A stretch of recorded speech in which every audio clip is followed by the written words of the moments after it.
They're yours. Hit that one more time. I am the number one determinant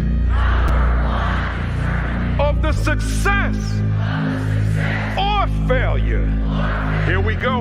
Of my students.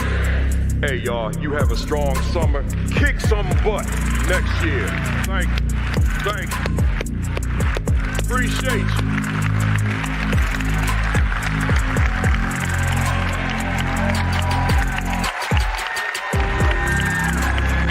That's the mindset. That's the attitude. Love you guys.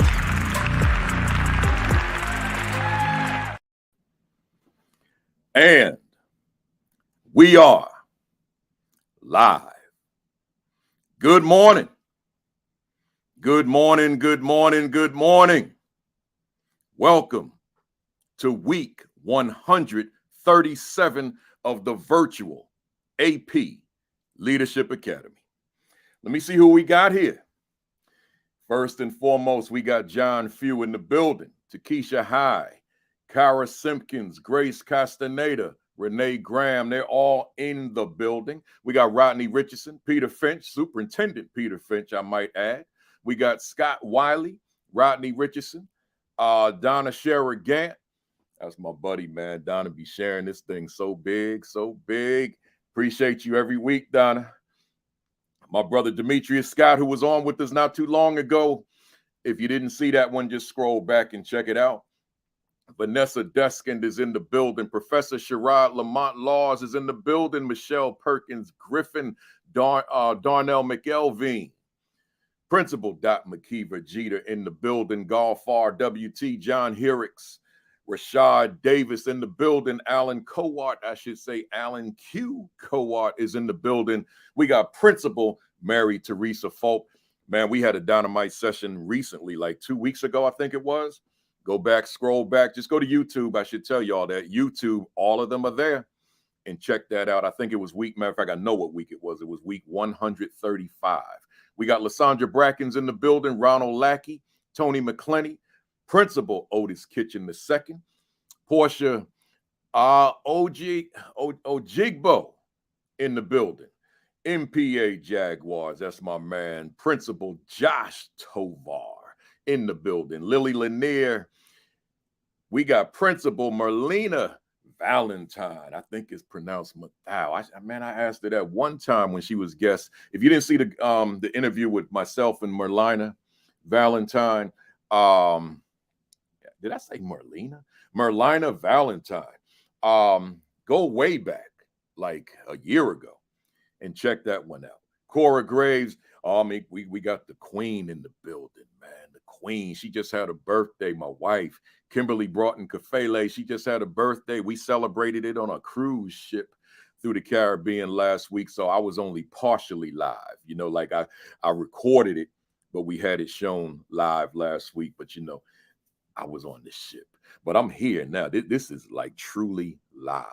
We have Charlena Hottie in the building, Todd Feltman in the building, up there in the boogie down Bronx. We got Arcella Austri. Where we at? We got the good doctor, Sheikah Houston in the building. Just had a great broadcast with her sister on. I'm gonna go back and catch the end though. But yeah, make sure you check that out. That's every Saturday morning. Create and Educate, 10:30 with Dr. Sheikah Houston and Dr. Tammy Taylor. That's 10 o'clock. Principal Sean Hurt every Saturday morning. And then Josh Tovar, Dean Packard, 7 o'clock on Sundays. Then we got we'll get all that. Let me keep going. We got Nyerka Coy Bush in the building. Where else are we? Where else? Gerard Phillips is in the building. I was just with him in Delaware. We're gonna talk about that in a little while. In Dover, Delaware, the other day. We got my man. We got Ray Ankrum in the building, man. Y'all. I don't know if y'all be watching 8 Black Hands on Sunday nights at 9:00 p.m. But I watch it like it's my university class. Like I tune in. I'm trying to watch football, but I watch 8 Black Hands. That's with my man Ray Ankrum, man. So just go to 8 Black Hands on Facebook or YouTube, and then my man Sharif El Mekki, my man Chris Stewart. And then the other brother, Charles Cole, he's moving on. But the three of them will be there. That's every Sunday night. Ray Ankrum. We got Dr. Rella Hicks in the building. Oh, we got my man here, Dr. Vincent Stallings, man. He's doing big things at East Orange STEM Academy. If you haven't been checking him out, check him out. But he also interviewed on here with me. He was my first guest. You know, that's my boy, right? Let me holler at somebody real quick. How you gonna have like your boy, right? Your girl, and you put other people ahead of your boy, right? You like when you talk about friendships, partners, you always got to look out for the homie first. So when I started this platform, when I started bringing on guests, it was no question. Vincent Stallings gonna be number one. That's my boy. You always got to look out for your boy, your girl, because if you don't do that, they ain't looking out for you. See, that's a two-way street, right? Let's go. We got Yolanda McKinney in the building, Stacy Joseph, Stephanie Gooden in the building, and one more, and then I got to get to the program, man. We got our principal Sean Hurt is in the building. Those of you that I didn't get to, I see you, but I got to get it started, man, because I got royalty as a guest today, man. I got royalty, man. I got the big time. I got the big dog in the building today. So let me get it started by formally saying to everybody, good morning, greetings, welcome to week 137 of the virtual AP Leadership Academy. And as I always say, you know where I'm going. As I always say, I don't know about you, but I think I know because you tuned in this morning. But I'm going to let you know about me right quick. I'm on fire! Woo! Woo!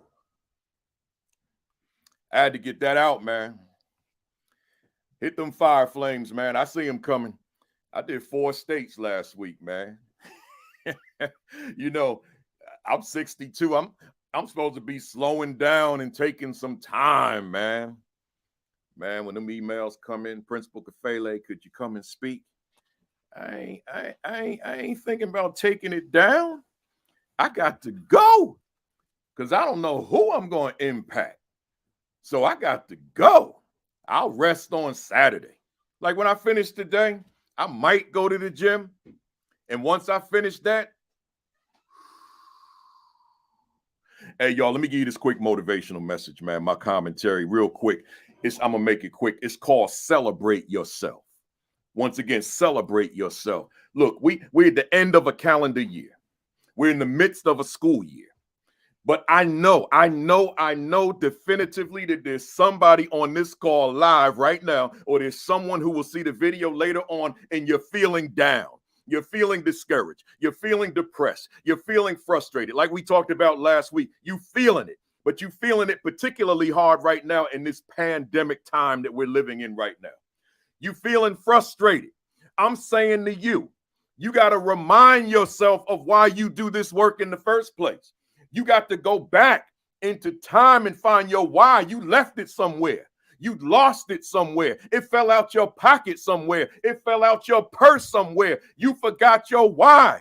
You got to the airport and you thought you was going to fly and your ID wasn't in the bag. So now TSA said you can't fly. Leaving your home without your ID is like leaving your home without your why. Ain't gonna be no flying that day. You can't fly without your why. So I'm saying to you, get your why and then look in your mirror and make sure that you are celebrating you. There may not be anybody else out here to celebrate you. You know, you read the post I wrote on Facebook this morning. Some of them folks who are smiling in your face may not be rooting for you behind closed doors. Some of them people who are smiling at you, grinning at you, they may not be cheering for you. They may not be rooting for you. In fact, they might be rooting that you fall. They might be cheering you on when you make mistakes, right? So I don't know who's in your circle, but I'm telling you that you got to celebrate yourself. I celebrate me, man. You better believe it. I celebrate me. I celebrate others too. In fact, I celebrate my guests getting ready to come on here today. I celebrate me. So I'm reminding you to celebrate you. Let's go. Real quick, I got to shout out St. Clair County administrators out there in Illinois. Treated me good. Learning Forward annual conference. I was the closing keynote. Man, we had a ball. Them folks gave me a long standing ovation, man. It was long, man. Right when I thought it was over, it picked back up. I'm like, man, the kid from East Orange, man, being blessed, man.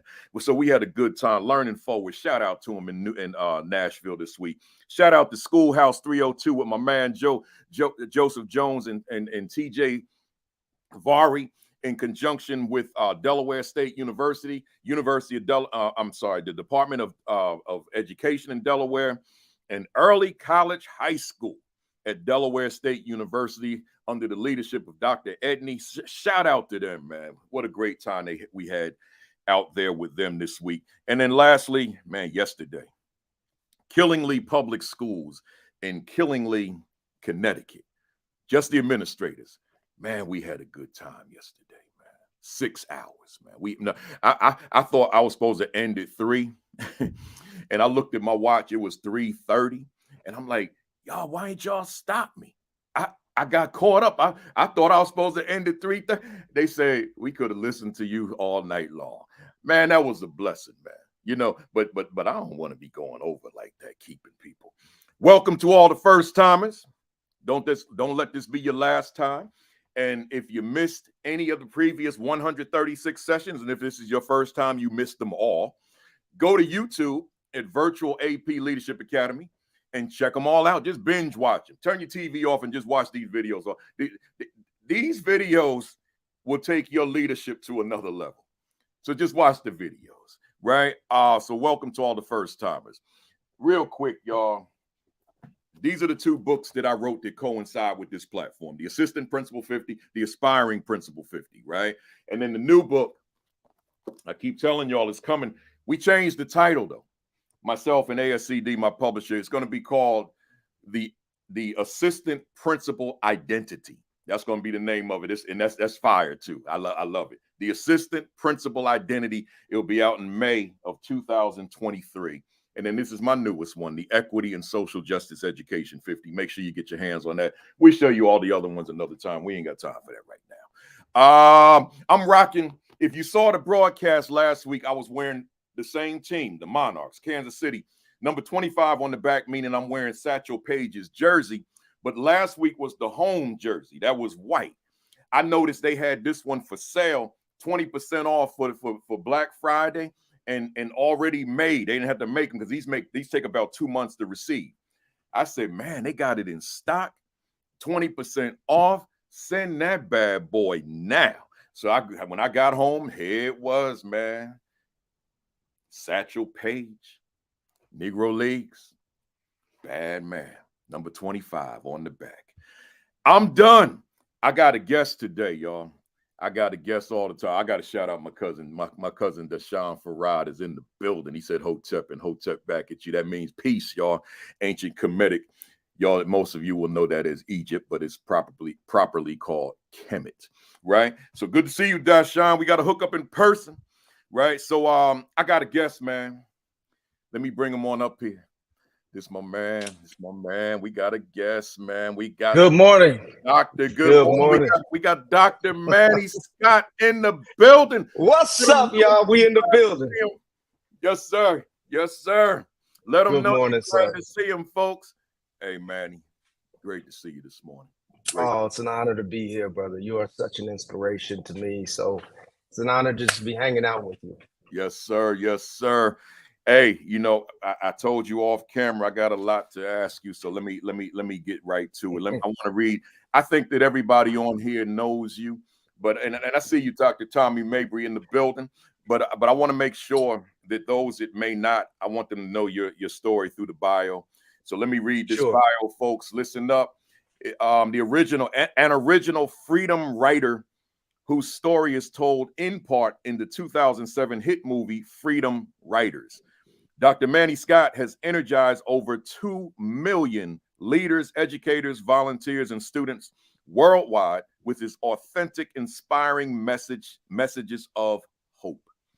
On the road up to 300 days per year for 20 plus years, Dr. Scott has been on a mission. At age 16, I want you to hear this very carefully, folks. At age 16, by age 16, his story was almost over. His father was incarcerated. He missed 60 to 90 days of school annually from 4th to 9th grade. He dropped out of school at age 14. He lived in 26 places by the age of 16, and his best friend was brutally murdered. I might add, Manny, that I shared the 26 places by 16 at the Learning Forward conference and during my keynote. Sensing that the end of life was near, end of his life, he sat down on a park bench and considered how he would make others feel the depth of despair and anger roiling in his soul. He says, when I look back, I now see that I was heading down a path that would have destroyed me. Then several individuals entered his life and helped him turn the page. He returned to school and ended up in the back of Aaron Gruwell's English class, a group now known worldwide as the Freedom Writers, portrayed in the 2007 hit MTV movie. He became the first person in his family to graduate from high school, earn a bachelor's degree, master's degree, and most recently a PhD in intercultural competence. Through very hard work, perseverance, and the help of others, he is now living the life of his dreams. He is now happily married to his college sweetheart, a proud father of 3, an author, a pilot, and let me just put a quick pause in there. When I say pilot, I don't know how often he's doing it now, but I mean, he was flying to his events himself as the pilot, not riding coach with me, right? But driving, but flying his own private plane, right? So let me get back to where I was. Now I got to find where I was, right? So here I got it. Mentor, ordained minister, content creator, and one of the nation's most prominent, sought-after education speakers. He and his team have helped over 2,000 schools and organizations raise student achievement, teacher efficacy, and intercultural competence in 49 states and on 6 continents. And together, they have helped prevent thousands of dropouts and suicides. He is the author of the best-selling books, including Even on Your Worst Day, You Can Be a Student's Hope, Best Hope. So if you got 2 devices with you right now, go ahead on the Amazon now, get this, and then watch us. And I'm going to be using a lot of this in today's conversation.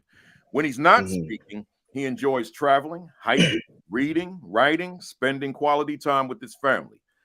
They just returned from a trip from around the world, which you can learn more about at scottfamilytravels.com. Once again, scottfamilytravels.com. What a bio. What a Man, I'm sorry. I didn't expect you to read all of that, brother. Oh, no, that's what I do. They know. The folks that tune in regularly, they know that's what I do.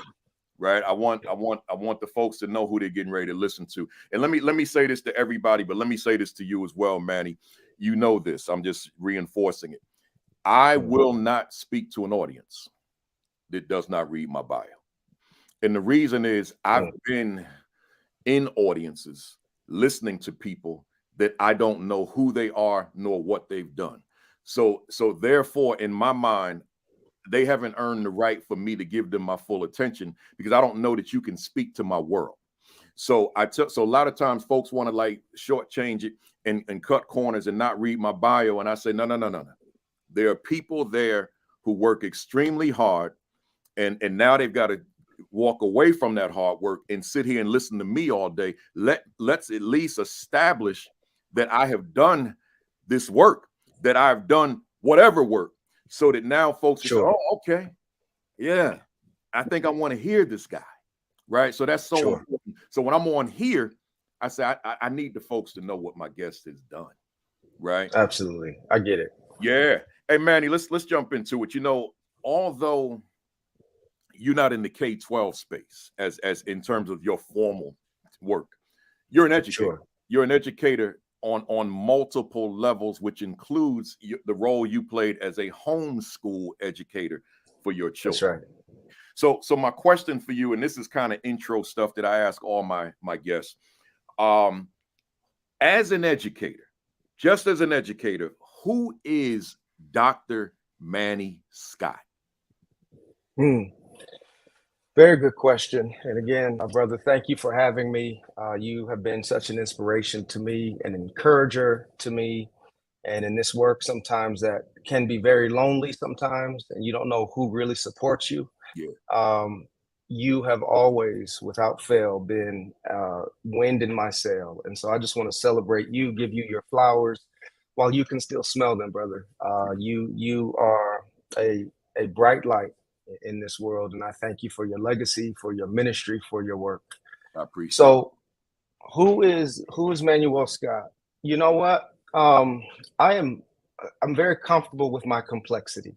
I am a child of God, a follower of Christ. I am a husband. I'm a father of 3 amazing children, married to my college sweetheart. I'm an ordained minister. I am a brother. I'm a son. I'm a mentor. I'm a member of Alpha Phi Alpha Fraternity Incorporated.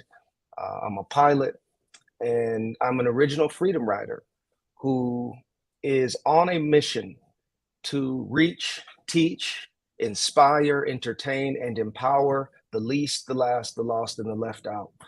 In a nutshell, that's who I am, and all of who I am informs my work to reach as many people as possible. Love it. Love it. You know, you think about your brilliance, and that brilliance is recognized by probably millions around the world. You've you've done a lot, but in terms of your work, you chose the education space. You could have gone in any direction you decided you wanted to go into once you came into the fullness of yourself. Yes. Why education? And you've been in this education space for such a long time. Why education, and what is it about education that continues to fuel your passion in the work that you do every day? Excellent question. So I was on my way to becoming the senior pastor of a church. I felt called to ministry, to preach, to teach, to heal, to encourage in the community through the local church. So I went to graduate school, learned Hebrew, Greek, took all the theology classes, epistemology, apologetics, all of it. And while serving as a pastor of a well-to-do church, Black lawyers, doctors, the upwardly mobile folks in Chicago, North Shore of Chicago and Evanston, while serving there, I've always had a heart for the community, and especially the young men and the young brothers in the community, and anybody who feels hopeless. I've always felt called to them because of my own background of being a high school dropout, of being utterly lost and broken, and being helped by people. But while I was serving as a pastor, these young men would come sit in the balcony, and some of them would be high on weed, some would have guns on them. And they would come to the altar sometimes and lay down guns, or just really commit to trying to receive the help they need. And eventually they just disappeared. And I saw them a few weeks, we were having Bible studies and all this while they was high, and they just stopped coming. And I ran into them in the streets, and I said, man, what happened? And they said, Rev, the old people at your church told us we not welcome. And I said, what do you mean? They said they told us not to come back. People like us ain't welcome. So I went and talked to some of the seasoned saints in the church, and I asked, if anybody talked to these young men and told them to not come back. And some of the saints told me, Rev, we don't want street kids at our church. We don't want people like that at our church. And I said, you do know that that's who I used to be. And if the church is not for them, who is it for? Yeah. And shortly after that, one of these young brothers was killed in the streets. And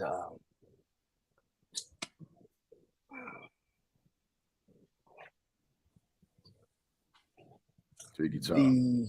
The pain of his death convicted me and helped me see that those who need me most don't come to this building. The people who need me most are out in the streets. They're in our schools. And they need hope. They need help. They need encouragement. They need love.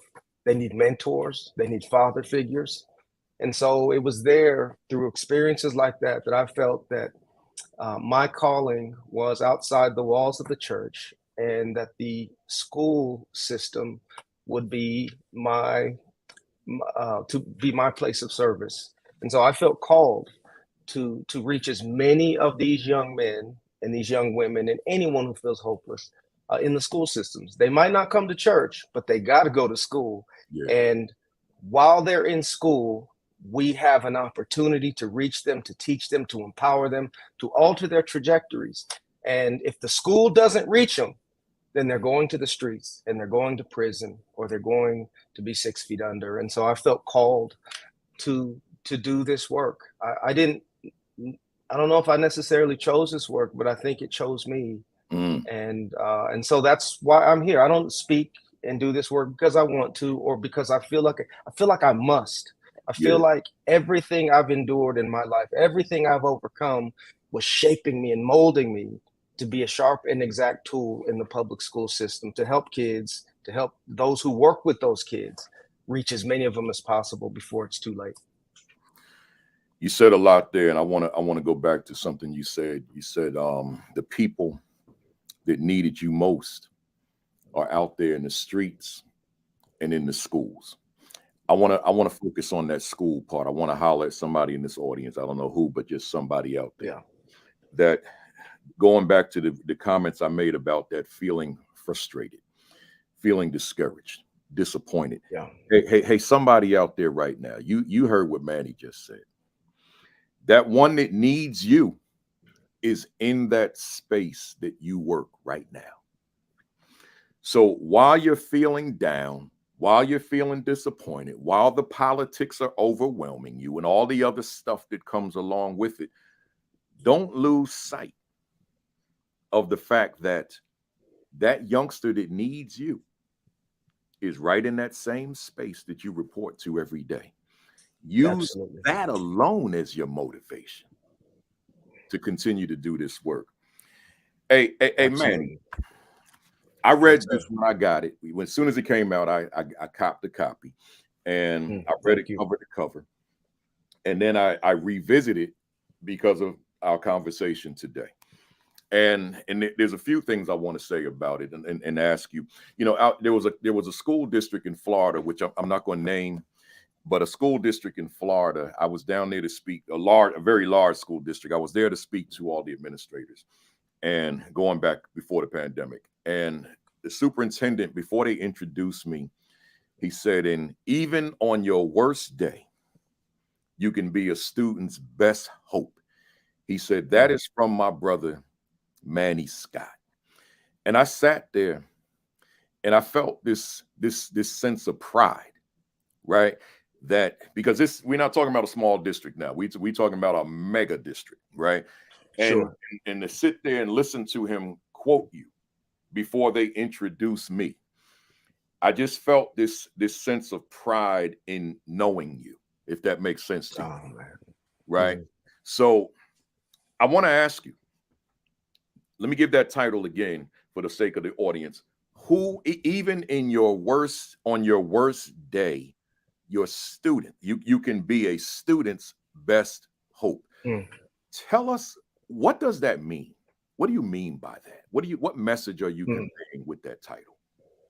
Well, first, let me say, brother, the feeling is mutual. I'm honored to know you, and grateful to call you my brother. Yes, sir. For me, that book, I mean, I speak from multiple perspectives, right? I speak from the perspective of the student who was hopeless, broken, lost, whose father was incarcerated, and who was on his way to an early grave, who believed that death would be a relief from life, who was so miserable in such a dark, miserable place, in the quagmire of hopelessness, that loving adults entered into my world and helped me turn the page, helped me return to school, helped me become the first person in my family to graduate from high school, believed in me before I believed in myself. Helped me see that I could go to college. I argued with the teacher. She said, "You're college material." I said, "College is for white people. No one in my family graduated from high school. Thank you, though." Um, I, and so people entered into my world um, when I needed it most. And what I did know is that many of them had problems too. Many of them were going through divorces. Many of them were struggling financially. Many of them only had $20 in their account. But those folks entered into my world and helped me and altered the trajectory of my life. And so I speak from that perspective. I speak from the perspective of someone who understands how to reach those kids, who has myself entered into dark places where prisons, jails, juvenile halls, detention centers, where gang fights are breaking out right before I'm about to work with them, where kids are being carried out on stretchers. When I'm standing in a prison and they're looking at me to detect any fear, but me knowing that this one moment today with us together can literally alter somebody's life. I think it's blasphemy to stand before people and open your mouth and not expect change. And so I walk into these spaces believing, I don't care how bad your life is. I don't care how dark the night is. I don't care how high or steep the mountain. You can turn your life around. You can create the life that you dream about, that you hope for. And so it's from that place that I speak, that I live, that I serve, helping people see that I don't care. You can work through the tears, the pain, the brokenness, the despondency, the molestation, the poverty, the racism to build the kind of life that you want. I live that. I was helped by people who believed that, and it's my way of paying it forward. Wow. Wow. Even on your worst day, somebody, you can be a student's best hope. You know, closely aligned with that, Manny, you've got a hashtag that you use pretty regularly called "Be Salty," right? Yes, Be sir. salty. What are you saying to us when you tell us to be salty? So people are like, man, what are you talking about? Because the kids hear that, and saltiness means, to be angry, to be upset, to be mad, right? To feel some type of way. But I take it from a different place. So I was speaking outside of Dallas in Rockwall, Texas, to all these leaders, all these educators, and I opened up for Q&A. And this man in the back left corner stood up. He said, "Mr. Scott, I thank you, sir. I needed this more than you know." He said, "I've been tired and I've been so discouraged and I needed this." He said, "But how do you reach that despondent kid in the back of the room with the difficult parents, with his head down on his desk, the one with the parents who don't call you back, the one who don't want nothing you selling? Sir, how do you reach that one? I want to reach that one." And I said, "Sir, thank you for your question and for caring enough about him to ask about him." I said, "You can lead a horse to water, but you can't make it." And before I finished the phrase, a man in the other corner stood up, popped up, and interrupted me. He had this big cowboy hat on, this big, ornate, ostentatious, bling bling belt buckle, and this rich East Texan accent. And he stood up. He just jumped up. I wish I could capture his voice. I can't, but I'll try. He cut me off. He said, "Oh, Mr. Scott." He said, I beg your pardon, sir." He said, "I'm from here. Welcome to Texas." I said, "Thank you." He said, "Look, I was born on a ranch. I was raised on a ranch. And believe it or not, I live on a ranch right now." I said, "Okay." He said, "What you're saying about the horse is partially correct, sir, partially." He said, "It's true that you can lead a horse to water, can't make it drink, fair enough. But Manny, you sure as hell can slap some salt in his mouth and make him thirsty." You can make him thirsty, sir. It's called a salt lick. Yeah. And I said, thank you, sir. Have a seat. Because I didn't know what he was talking about. I'm from the hood of Long Beach, California. We don't have horses where I'm from. I didn't know what he was talking about, but I did my homework and I found out that salt licks are a thing. Salt licks are a thing. And so it hit me. Man, salt makes horses thirsty, and salt makes people thirsty. And my favorite book and my greatest influence says you are the salt of the earth. Yeah. Oh man. Yeah. And so that hit me. And from that, and also salt is a preservative. And so I've taken that to apply it to my audiences and let them know everything I'm telling you, I'm calling you to, I'm asking you to renew your commitment to be salty. Because if you're salty, then your students and your staff will be thirsty. That's and right. If they're thirsty, I pray that you serve them water that is nourishing to their soul, free from your biases and your preferences, not pitying them in their poverty, but empowering them through education to overcome it. Teaching them not to allow their conclusions to be stronger than their evidence. Be salty, and something powerful can happen in the lives of your staff, of your students, and in your community. So that's my rallying cry to my audiences. Be salty. When the world is falling apart, when everything seems hopeless and lost, be salty, because you in that space can alter the energy and the atmosphere just by you being there and committing to be salty. And if you roll out of bed and walk into school or log into your Zoom session and you have not prepared yourself, you just wake up and clean the sleep out of your eyes and walk in, you are bland, you are flavorless, and you are powerless. And you are missing an opportunity to alter someone's life. And so I call people to position themselves, to create a morning routine that positions themselves to be salty, even if they don't feel like speaking, teaching, leading, correcting, disciplining. If you get yourself salty, it'll position you to be your best, regardless of how you felt that morning when you woke up. That's what I mean. I love it. And I'm glad that you responded exactly precisely the way you did, because I didn't research what that meant.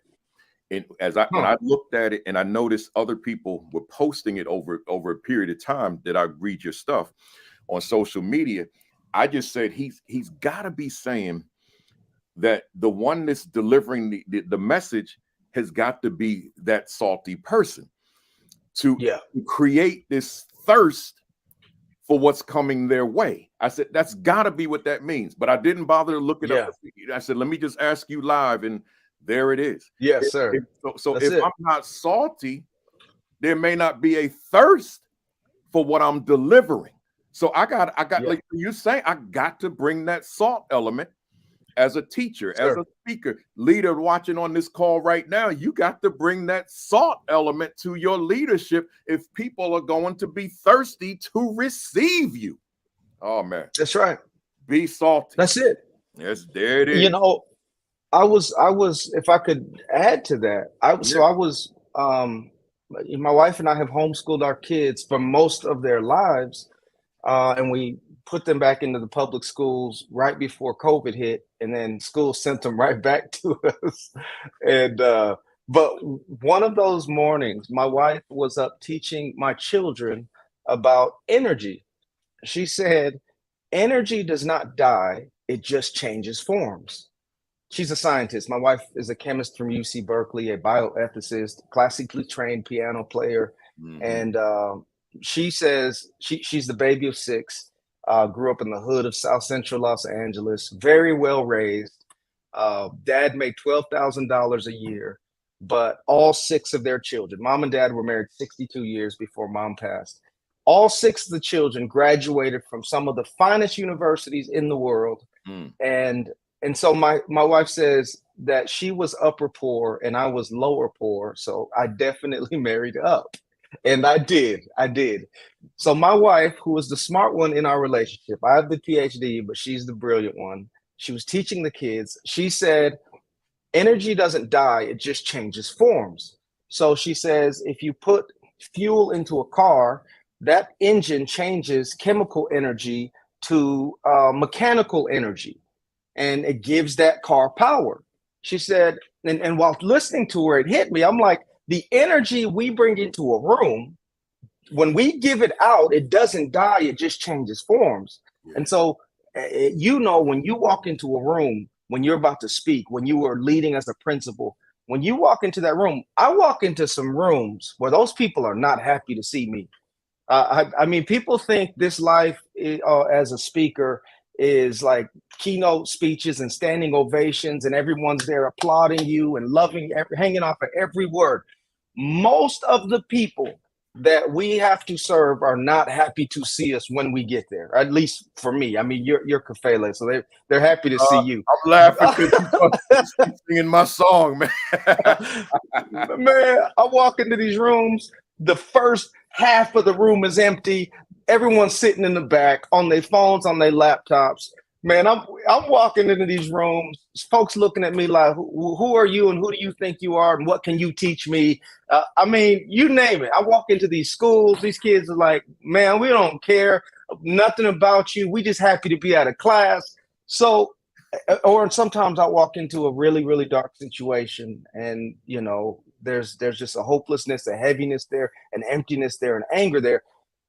And so I've learned, man, I need to walk into this room salty, because all I have is right now. I don't know about tomorrow. I don't know about the next day. All I have is right now.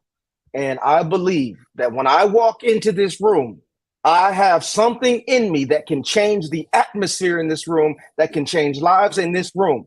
And so when you walk in with that confidence, when you walk in with that passion, I think this is heart work.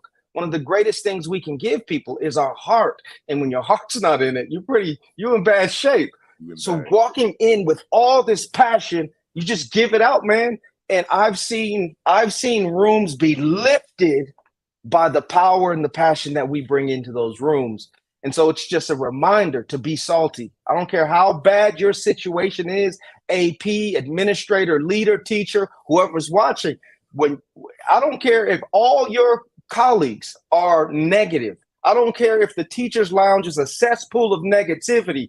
You, by being there, can alter that entire atmosphere by walking in being salty. That's what I mean. And that's what I try to be, even on my worst days, to position myself to be salty for the sake of the kids that who need us most.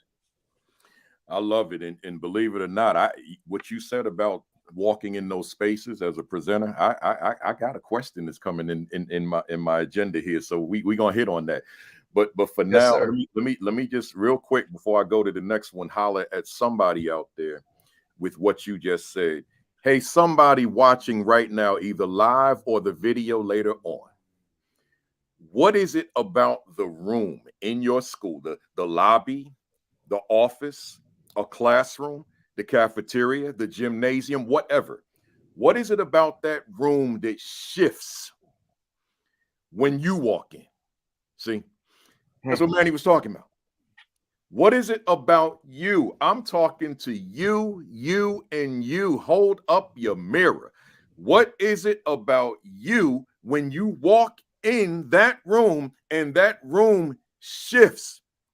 So maybe there's somebody out there after this live stream, you may need to find a corner and sit in, get your mirror and ask yourself, what is it about me? Does the room shift when I walk in? Does the environment change when I walk in? Does the atmosphere alter when I walk in? Or Yes, sir. does my presence mean nothing? See, you got to go to your mirror and have that conversation. Manny. Yes, sir. I was putting this together. There's so much in this book, and folks that are regulars on here, they know I read passages, but I got to read some longer passages today. I got to read some longer passages today, because I just want folks to hear this, man. I know they're gonna pick up the book, but y'all, I want you to hear this. I'll read fast. He said, as I travel around the country, my heart is breaking because I see so many young people who are struggling and in pain. Many of them were born into environments that have instilled in them habits that are smothering their ambition, sabotaging their success, and stunting their growth. Many of them feel hopeless, and I used to be just like them. My father, my father, whose father never knew him and whose mother never wanted him, has been in prison for most of my life. My mother, whose father disowned her and whose mother abandoned her, was on her own at age 16. Enduring things I do not have time to share here. My mother did her best to survive. It was into that world that I was born. Last point. For much of my childhood, my mother made only $5,000 a year. We lived in 26 places before I was 16 years old, not including the cars, the beaches, the alleys, the hotels, the motels, and the homeless shelters. Sometimes I was so hungry that I jumped into dumpsters to search for food. During those times, I often became so sad that I used to cry myself to sleep at night, drenching my pillows or the floors of the homeless shelters with tears and hoping that my eyes would not open the next morning. I had to read that, Manny. So as I read it and as I'm processing it, I'm thinking that there are young Manny Scotts in every school represented on this thread this morning. We're on 5 different platforms. There's a lot of people watching, and everybody on this thread, there's a Manny Scott or there's multiple Manny Scotts in those buildings, in those classrooms, that many of the folks that are in those schools do not know that Manny Scott exists in terms of his fullness. So my question to you, and you think about it, so that youngster is undetected, unnoticed, mislabeled, misidentified. So my question, what is a leader? Because we got a lot of leaders on here. What is a leader or an educator in general to do to identify the young Manny Scott in their building, in their schools, right? So that youngster can become the Manny Scott that's on my screen right now. Yes, you're absolutely right. When I'm speaking with audiences, sometimes I'll share parts of my story and I'll just pause at the lowest point of my story while I'm sitting on a park bench. My best friend had just been killed on his way to see me. 125 black and brown boys had been killed in my neighborhood that year alone. My stepfather was addicted to crack, beating my mother. My mother was struggling. And, it was just the darkest moment of my life. And I ask an audience, sitting there in that valley of despair, how do you reach that kid and kids like that? Because that kid is in your school. Yeah. I've been 49 states, 6 continents. That kid has been everywhere. I have spoken everywhere. He might not look like me. She might not look like me. But wherever there are issues like mine, poverty, like the one I grew up in, the dysfunction, the use of drugs, you find stories like mine. And so those kids are in every one of the schools that I've visited, and probably in every school of the leaders who are watching right now. They are there. And you might not even realize that they are there, because it's not just the kid who has a single parent or a story like mine. There are kids with 2 parents whose parents have money, who are just as depressed and hopeless as the little Manny Scotts in the world. I mean, this little girl walks up to me. She had blonde hair, blue eyes. I was walking out of this assembly in a pretty nice area. She just jumped in front of me and stopped me. And she says, I have 2 parents. We have a lot of money. She said, I'm on the honor roll. I have straight A's. She says, and 2 days ago, I tried to kill myself. And I just listened. She says, my parents throw money at me thinking that that that's what I want. She said they travel all the time and they just throw money. And she says, and I just feel so, I don't know if my parents love me. She says, I went home, I stood on a chair, I put a rope around my neck. And she said, right when I was about to step off, our housekeeper interrupted me. She says, I don't know if anybody loves me. This young man, in a really rough neighborhood, you know, after I'm done speaking in assemblies for years, kids would form a line for 4 or 5 hours, and one by one just unload on me. And I now have secondary trauma because of it. But usually, you know, they want to thank me for my talk, or take an ussy with me, which is a plural of a selfie, if y'all don't know. Or more often than not, they want to share something very personal with me. And it's usually the stragglers who have changed my life. And so after I'm hugging and shaking on these hands and taking pictures, the kids are leaving. This young man walks up to me, tattoos on his face, around his neck, on his knuckles, bandana hanging out the back of his pants. And he handed me this drawing on an 8x11 manila envelope. He just handed it to me. He didn't say nothing. He just looked at me and just looking for fear, I guess, in my eyes. And I said, what's up? And he hands it to me, and I look at it. It's a drawing on this envelope of a hand that looks like this. And in the palm of the hand is a candle, and at the top of a candle is a flickering flame. And around the wrist is like a chain or a handcuff or like a manacle. And I look at it, I mean, it had veins and everything. It was beautiful. I said, man, you drew this? I'm just trying to establish rapport to figure out where he's going with this. And yeah. Wow. I said, man, what do you want to be when you get out of here?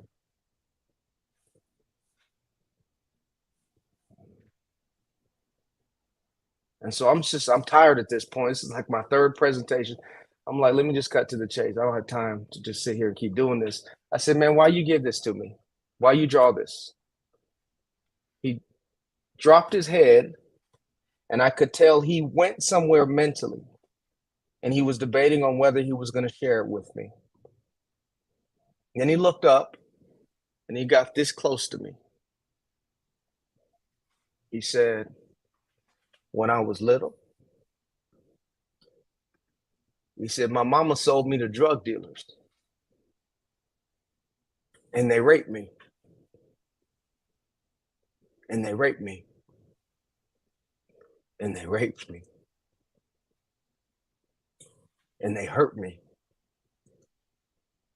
He said, and when they were done with me, they threw me in a dumpster to die. He said, but my brother found me.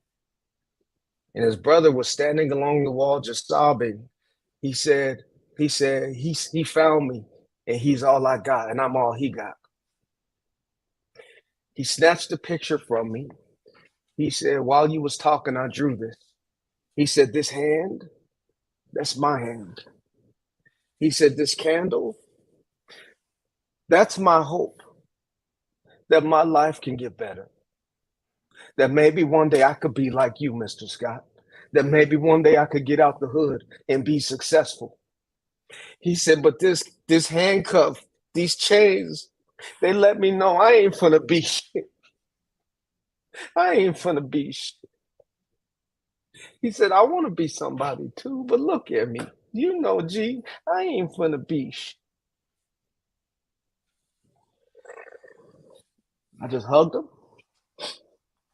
And for 30 minutes, I argued with him and shared my heart with him and encouraged him and connected him with leaders, with teachers, with coaches, with people who cared about him to really love on this boy. And they did. And he turned his life around. I'll tell you one more and then I'll answer your question, but I just want to just help people understand this is coming from a place of millions of stories, tens of thousands of stories like this that keep me up at night. I was leaving a school in the Midwest, and I got a flight to catch. I got another engagement to get to. And this janitor runs out to the parking lot. Mr. Scott, you can't leave. You can't leave. I said, man, I got a flight to catch. Please, sir, we need you to come back. It's an emergency. I said, man, I got a flight to catch. I'm going to miss.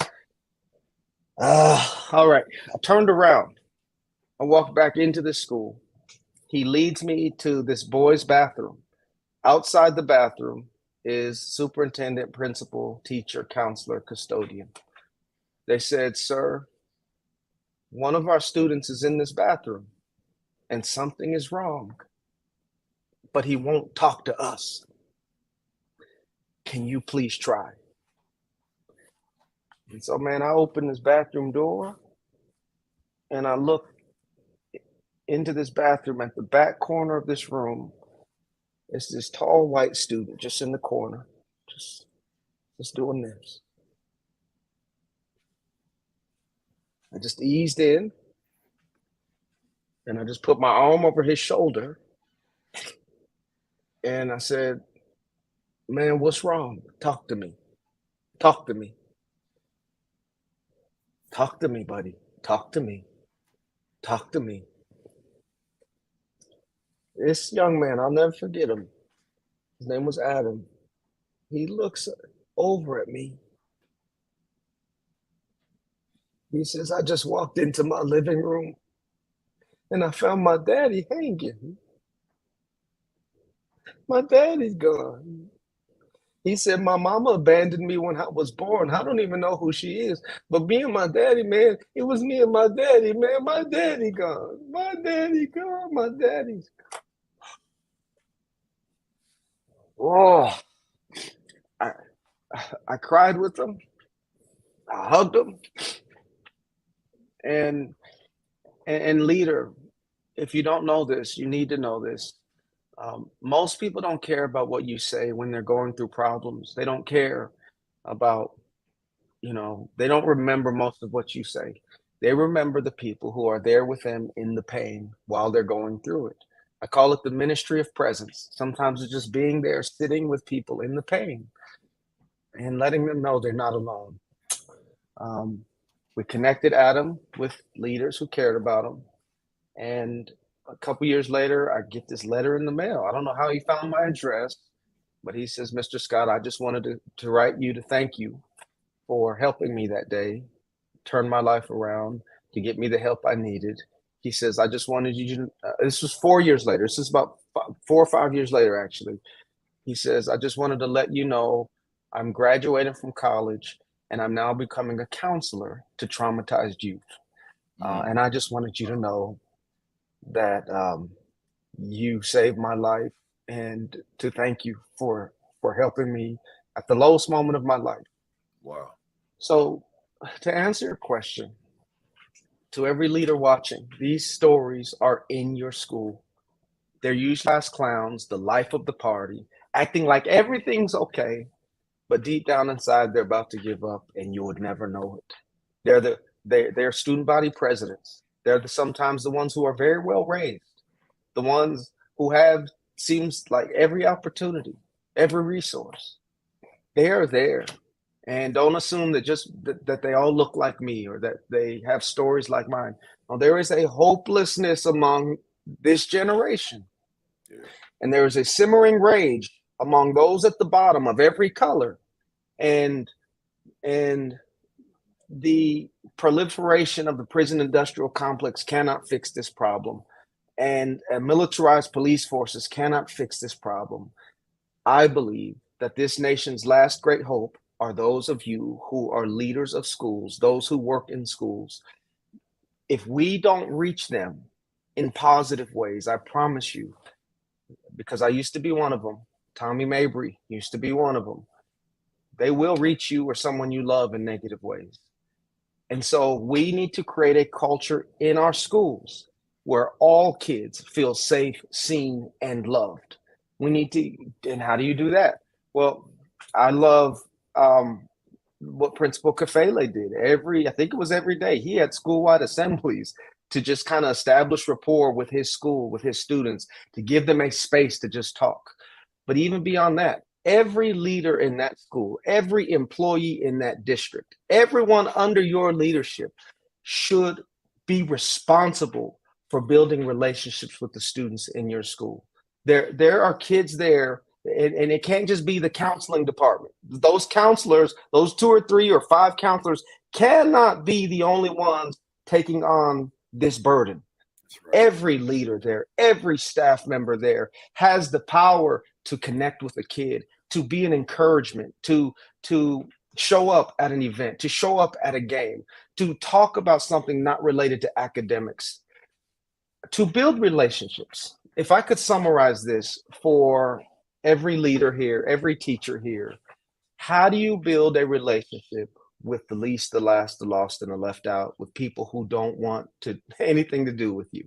Mm-hmm. So I've been, not only through my own work, but through my research, my dissertation, I interviewed some of this nation's most highly regarded cross-cultural leaders, pastors, teachers, administrators. I interviewed them to talk about their journey to competence, their process to competence.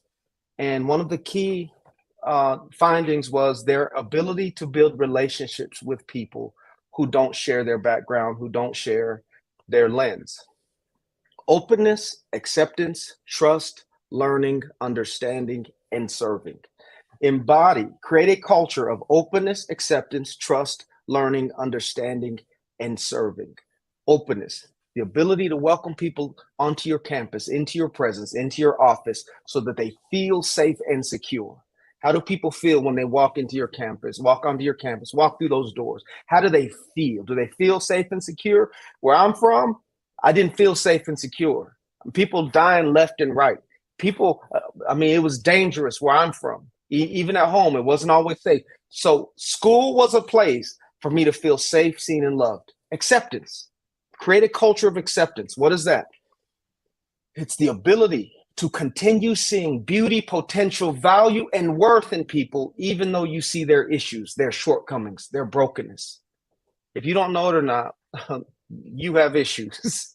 The person wearing your clothes right now has some issues, but that's not the issue. The issue is whether you can give some kids, some people, some staff around you permission to be imperfect, permission to have flaws, acceptance. This teacher says, Manny, I greet my kids in the morning every day, kindergartners, when they walk in with just a smile at the door. I greet them. And she said, but little Devontae walked in. And she said, good morning, Devontae. And Devontae said, you fat, you stupid, and you ugly. She said, sounds like somebody needs a hug. That's acceptance.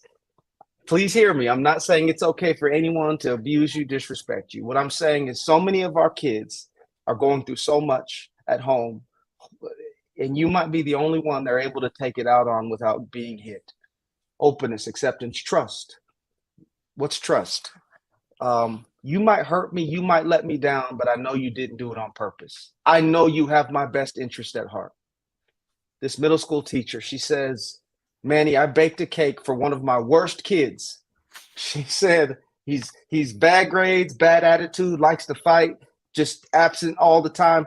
She says, and I was trying to find a way to get a breakthrough with him. And she said, I baked him this cake, told him to come see me after school. He walked in, it's at the end of the day, and she lights his little cake, and she starts singing to him, happy birthday to you. And he's like, man, that's for me. That's for me. She said, that's for you. Man, that's for me. And she said, baby, I'm so glad you're in my class. And I just want to celebrate your birthday. And I just can't wait to see you tomorrow. Have a great day. She says, he walked out of my class glowing. She says, but I saw him 2 or 3 days later in the hallway. And he was at his locker. The locker was open. She says, while I was walking by him, I greeted him, and I saw over his shoulder into his locker the untouched birthday cake I baked him. She stopped. She said, baby, we about to get roaches or ants. I'm about to get in trouble. She said, Well, I see you didn't eat the cake, baby. You didn't like my cake. Something was wrong with my cake. You can tell me I'm not the best baker. I did my best. Was something wrong with my cake? She said, he looked at her and said, no one's ever given me a birthday cake, and I didn't want to ruin it. I didn't want to ruin it. She says, Manny, he went from being one of the worst kids in my class to one of the best. His attitude changed. He picked up his grades. And not only that, he became my protector. Wow. She said, when other kids came into my class, started disrespecting me, she says, I didn't even have to do anything because he would check them for me. Wow. Trust. When you build trust with kids like that, the leaders of these rooms, it changes the atmosphere in those rooms. Openness, acceptance, trust, learning. Become a student of your students. Humble yourself. Decenter yourself. Become a participant observer in their world. Learning about social structure, learning about day-to-day interactions, family, all of that. Learning leads to understanding. Understanding leads to serving. Serving is the ability to relate to people in such a way that their dignity as human beings is affirmed and they are empowered to flourish. You're nobody's savior. You're nobody's savior. Humble yourself. Enter into the lives of others, understand their problems, build relationships with them, and empower them to overcome those challenges, equip them with the tools and the resources they need. For me, embodying openness, acceptance, trust, learning, understanding, and serving, creating a culture at your school where all of your staff has these attributes. I believe that's the context in which students open up and start sharing their pain with you and giving you everything you need to then begin putting together a plan to help them. I know that was a long answer, but it's coming from That's a all right. 20 years of work. Yep, that's all right. I told folks when we were off camera, I told Manny, run with these questions. You know, I don't need to ask a bunch of questions. I just want you to pour into the folks who are on here or who will see the video later. But going back, there was something you said that speaks to a lot of what I do as a leader. And it was when you asked the question, what do you feel when you walk into that space? I'm talking about the youngster now. What does that youngster feel? Right. See, when I talk about school climate and culture, classroom climate and culture, well, the climate, I gave it a one-word definition: mood, MOOD. The mood of the classroom, the mood of the school, the mood of whatever space we're in, the mood of the supermarket, the mood of the movie theater, the mood at the sporting event, whatever it is, that's the climate. Yeah. So when that youngster walks in, I'm saying this, I'm asking somebody out there right now, what do they feel within that space that you lead? See, you're leading. Your name is. What is that youngster feeling in that space that you lead? That matters. Yes. And that's a question you and I have to ask ourselves. Trust me, folks out there. I ask myself that question every single day. Are they feeling what I would want them to feel, which would be conducive to them having a willingness to want to achieve at high levels? That mood, Absolutely. that climate, that feel, it matters. Yes. Right. Hey, Manny, one more thing. Someone had written, and I get this a lot on the YouTube side. Hit that like button, somebody, on that YouTube side. Because see, I didn't, I'm not an algorithm guy. I don't keep up with that kind of stuff. But some of you on the thread are letting me know for the past several weeks. Remind folks, hit the like button. See, I say hit the share button, but I don't say hit the like button. Hit the like button, y'all, so them algorithms will let other people know that we on here. But hit the share button as well. Let them know that we are here live and we ain't going nowhere. Y'all, I gotta read another long passage, y'all. So y'all gonna have to work with me. Just work with me. Manny said, and again, here's the book. Even on your best day, on your worst day, your students, you can be your students' best hope. You can get it right on Amazon. Absolutely. Bear with me, y'all. I got to read this. I took all of these issues with me to school. My teachers did their best to teach me. But how could I, as a little boy, care about math and integers when my personal life was full of fractures and frictions? How could I care about helping verbs at school when words never seemed to help me at home? How could I care about the different food groups the body needs to be healthy when sometimes I barely had enough food to survive? How could I focus on schoolwork when defending my mother from her crack-addicted alcoholic boyfriend became a regular part of my home routine? And how could I care about going to school when I wasn't even sure I would have a home to go to at night? I began spending more of my time in the streets. In fact, every year from 4th to ninth grade, I ditched school 60 to 90 days. That's 4th to ninth grade, folks. I started stealing groceries from supermarkets just so I could have enough food to help me make it through the night. I started smoking marijuana. I started drinking alcohol. I began stealing cars and burglarizing homes. As I look back now, I realized that my personal problems were pushing me down a path that nearly destroyed me. What made a huge last paragraph, what made a huge difference were teachers. I want y'all to hear this. What made a huge difference were teachers, ordinary people with ordinary hearts who entered my world and lovingly guided me through some of the most difficult moments of my life.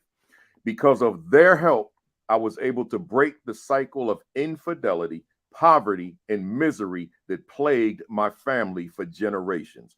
I'm a married man now to a woman who is dearer to me than my own heart's blood. Together, we are raising 3 beautiful, smart, compassionate, globally minded children.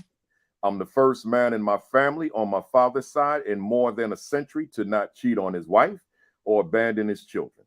Today, I am a pilot, an investor, an entrepreneur, a homeowner, or ordained minister, and a PhD student. Now he's earned the PhD. All of this was made possible for the sacrificial, selfless love of teachers and other committed adults. Folks, I had to read all that because I need to give my question that kind of context. So Manny, you talk about the role of teacher and other adults in helping to transform you, helping to transform other youngsters, countless youngsters throughout the world when they've got great people that show up out of nowhere in their spaces. So my question to you, because we got leaders on here, what sort of conversations do leaders need to be having with their teachers that they supervise toward ensuring that the Manny Scotts of their schools have the teacher-student interaction experience that you eventually had? Excellent question. I think it's so important. I hear this from administrators across this nation about their biggest challenge is having teachers who are coddling their students of color, Black boys, pitying them in their poverty. Even had administrators tell me, like, Manny, my biggest challenge is my white teachers are afraid of my Black boys. I've heard just again and again across the nation about just there are lower expectations for kids with stories like mine, with backgrounds like mine, from contexts like mine across the board. And so I think first and foremost, leaders should be talking to your staff, to your teachers, to your classified staff, to have the highest expectations for all of those kids. Don't pity them in poverty. Don't coddle them in their mediocrity, but empower them to overcome it through education. Meet them on their level and lift them to where they can be through education. And so I would say starting there with high expectations, creating a culture of high expectations. So my wife, she's the baby of 6. Like I mentioned before, her father made $12,000 a year. They lived in the hood of South Central Los Angeles, really right at the corner where the Los Angeles riots erupted. Many of those guys in the streets were the classmates of my wife's brothers. All 6 of her, my wife and her siblings graduated from some of the finest universities in the world. And so when we got married, and really when she was pregnant with my oldest son, my first child, I was scared to death because I thought that I was going to ruin my son's life. I'm like, how can I be a good father if I've never seen one? Mm. Like, how I don't know. I don't know what dads do. I don't know what fathers do. And so I was mentored through my wife's father, and indirectly because I asked her questions. What did your dad do? What did your mom do? How did all six of you graduate from some of the finest universities? How did you do so well in school? What were your parents saying or doing so we can do that in our home? My wife said, Manny, it was just expected of us to do well in school. Mom and dad, just it was a non-negotiable. Everyone here is going to do well in school, and everyone here is going to college. She says, in my home, she says, I was the baby of six, and so my oldest brother graduated from college. All of my older siblings graduate. So we all just grew up knowing that we are expected to do well, and so we did. And so we didn't even have a category for not doing well in school. Mm. So that taught me the power of having high expectations. If you set a high standard and you call people up to it and you help them believe in that standard, they will internalize it and do whatever they need to do to reach that standard. I think it applies to what administrators do as well. Have these high standards, these high expectations for your students. Don't pity them in their poverty. They can learn, they can compete, but we need to meet them on their level and through interculturally competent teaching, making all of this great content accessible to them by building bridges into their context, building a bridge between this amazing content and their very challenging context. To me, that's what equity is about. That's what relevance is about. Don't pity them. Take the cookie jar off the top shelf and put it down cognitively where they can reach it. So I would say high expectations, doing your best to create a culture in your classroom, a climate where they feel safe, seen, and loved, and um, building bridges between your content and their context. Those three things to me are really, really big. Becoming a student of your students and things like that are invaluable when it comes to reaching the little Manny Scotts. I've heard people say you cannot relationship your way to success or effectiveness in schools. I hear that, but and I don't think relationships are the end all be all, but you'll never reach a little Manny Scott without relationships. I don't care. You've heard it. I don't care how much you know until I know you care about me. And so it's letting your students see themselves through your teaching. When you're talking to your staff, making sure that your students see themselves in that classroom, on the posters, in the movies, in the reading assignments, in the curriculum. Let these students see themselves so that they can catch a glimpse of their own possibilities. That's in a nutshell. I know there's so much more, but those are big rocks that come to mind when trying to reach those little Manny Scotts. I love what you said, because what you spent the whole time talking about cultural relevance in a classroom. Yeah. A youngster Yeah. being able to see oneself in a lesson, see oneself in interaction, see oneself on the pages of the book. How do I embrace education in a classroom if I don't see its relatability to my life outside of the classroom? So, but the challenge becomes, as I say to probably 100% of my audiences, I can't teach whom I don't know, and I can't teach what I don't know. The master teacher does what you just said and puts the humanity of the child first toward building that relationship. But that master teacher also breathes life into a lifeless document called a curriculum. So I don't have to be dependent upon a curriculum per se, because I can teach curriculum, but I can exceed curriculum because I understand more of this content than what's in a curriculum. So there's that bridge you talked about between context to content. I love it. I love it. Yes.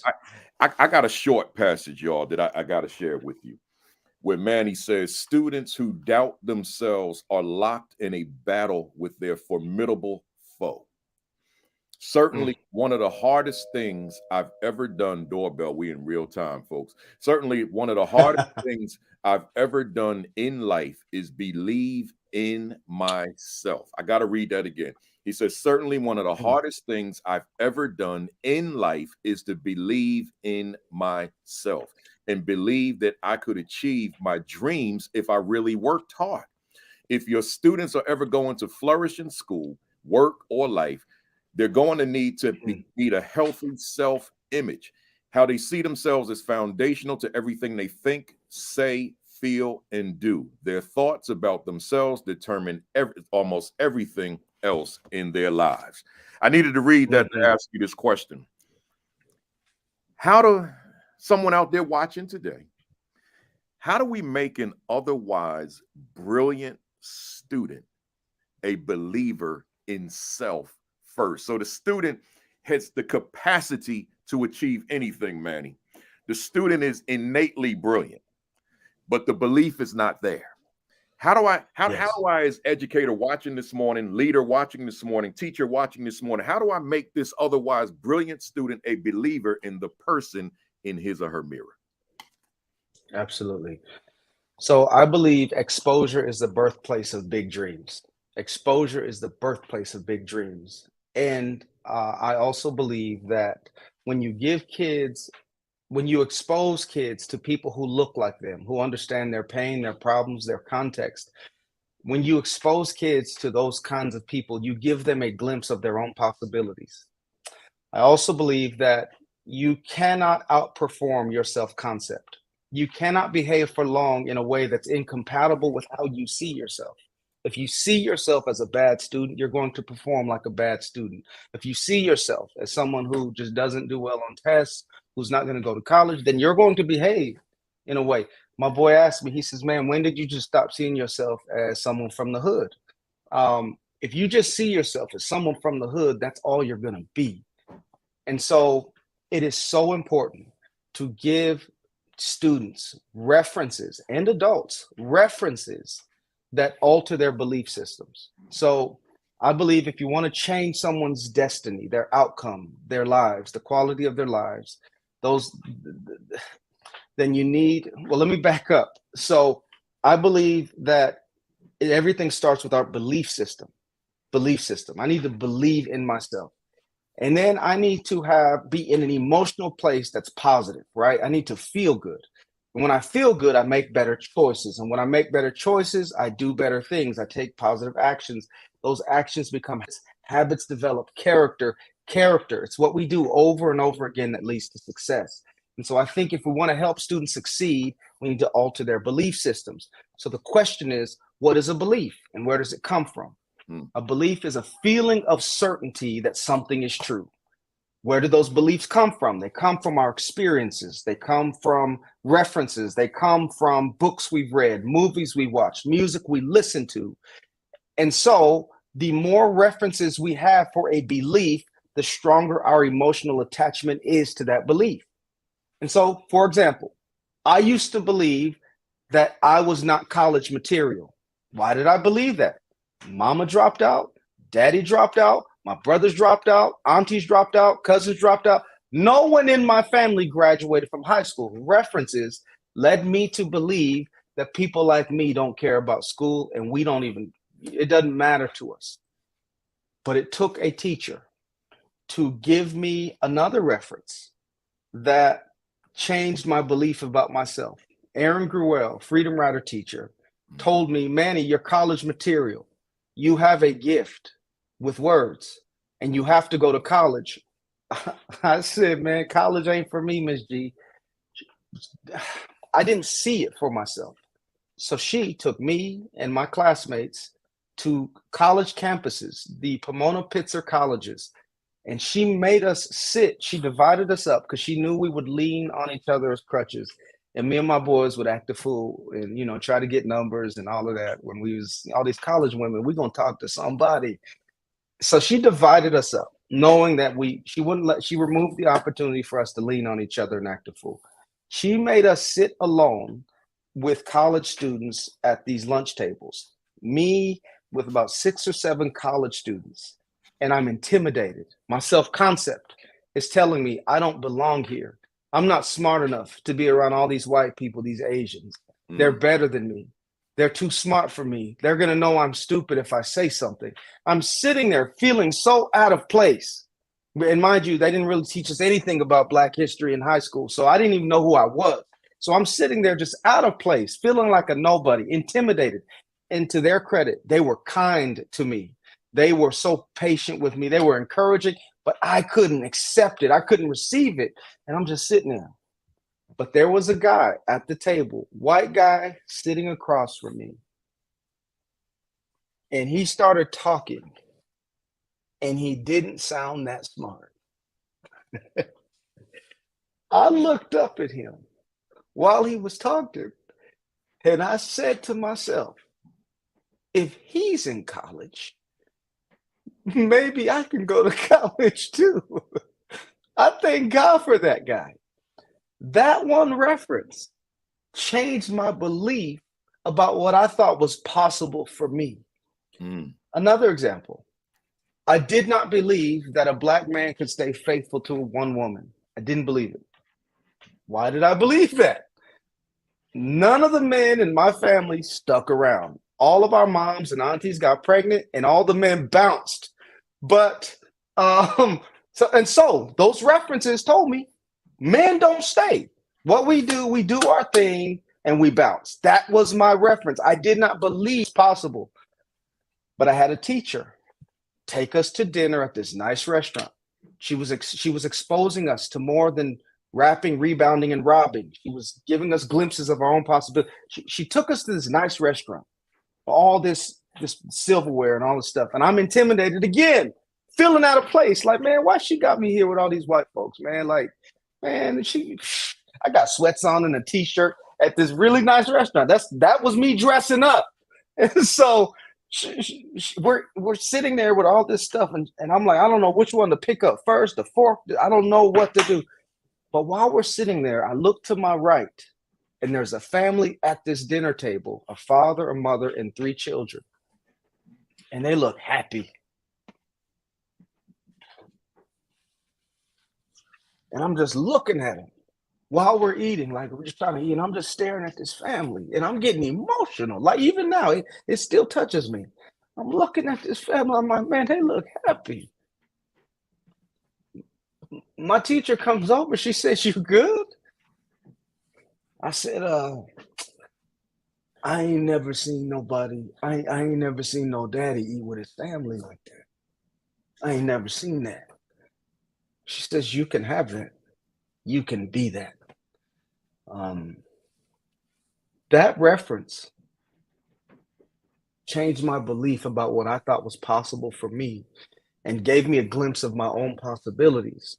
I don't think it's a coincidence that I have 3 children and that I'm happily married. Educators are in the best position to give students glimpses of their own possibilities, help them imagine themselves succeeding, make them close their eyes and see themselves passing that test, see themselves doing well on that assignment, see themselves walking across that stage, getting that diploma, see themselves. If they can see it in their heads, you got to give them glimpses, help them see it in their heads, because if they can see it in their heads and believe it in their hearts, they can achieve it in real life. And so that, for me, is the foundation of all transformation when it comes to these kids. It starts right here. Help them believe, despite all odds, that they are greater than their circumstances. Love it. Love it. Hey, folks out there, I still got some more questions. So y'all hang out with us. Y'all hang out. I mean, I don't have a whole lot more, but y'all hang out with us. Manny, you said something in the beginning of your response that you said it matter-of-factly. For me, it was so profound, I had to write it down. And I can't even go to the next question yet. You said you cannot outperform your self-concept, right? And then you went on. I mean, you elaborated, but for me, I said, bam, right? So your self-concept, your self-image of yourself, how you see yourself, and you're saying, I can't outperform that because that's how I've defined me. That's my definition. So Right. I'm hollering at somebody out there. I'm taking what Manny said and I'm flipping it onto you as leader. How you going to grow as a leader if you have limited the way you see yourself as leader? See, Manny was talking Preach, about man. the youngster. I want to go to you. And here, a lot of times we try to be humble. Well, it's not really about me. It's my staff. Oh, heck no. No, it's about you, right? It's about your leadership, right? And within your inherent in your leadership is you, the leader. So I'm saying to you, if your self-concept is that, you can't be great, you can't be superstar, you can't be phenomenal, you can't be extraordinary because your self-concept is what you defined it to be, which is less than that. Manny said, to quote him, you can't outperform it. You can't outperform your self-concept because you have limited yourself by your self-definition. So you got to redefine yourself. And you got to see yourself like you'll see somebody else. Somebody might see me as a leader. Oh man, no, but do you see yourself that way? And that's what your students need, not your admiration of somebody else, but they got to see that you got that admiration for you. That's not vain. That's just common sense that you see yourself as somebody who can lead these young people to the promised land, meaning their academic, social, and emotional growth and development. I had to write that down, man, because I hadn't thought about it that way. You cannot outperform your self-concept. That's powerful. Hey, y'all. Man, brother, I wouldn't be here. We wouldn't be here if we didn't have this transformation take place mentally. And you're absolutely right, man. Like, we rise or fall to the level of ceiling we have in ourselves. We just adjust. If we feel like we're not, you talk about this. I've heard you talk about this. Having this leadership identity is so important for leaders.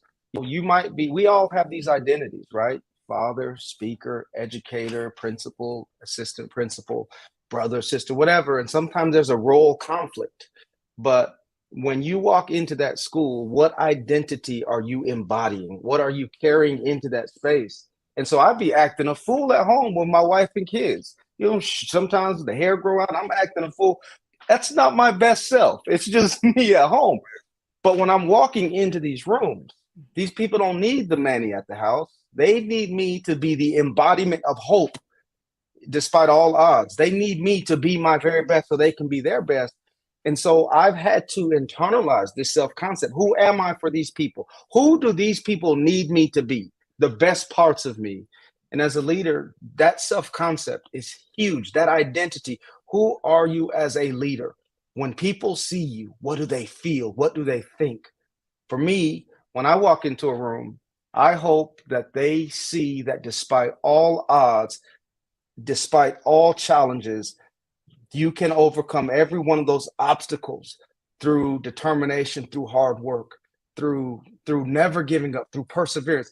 No, you are greater than your circumstances. When I leave, I want people to feel lifted by that hope. That's my identity. What's your identity as a leader? And I know Kafele can write a dissertation on this very topic.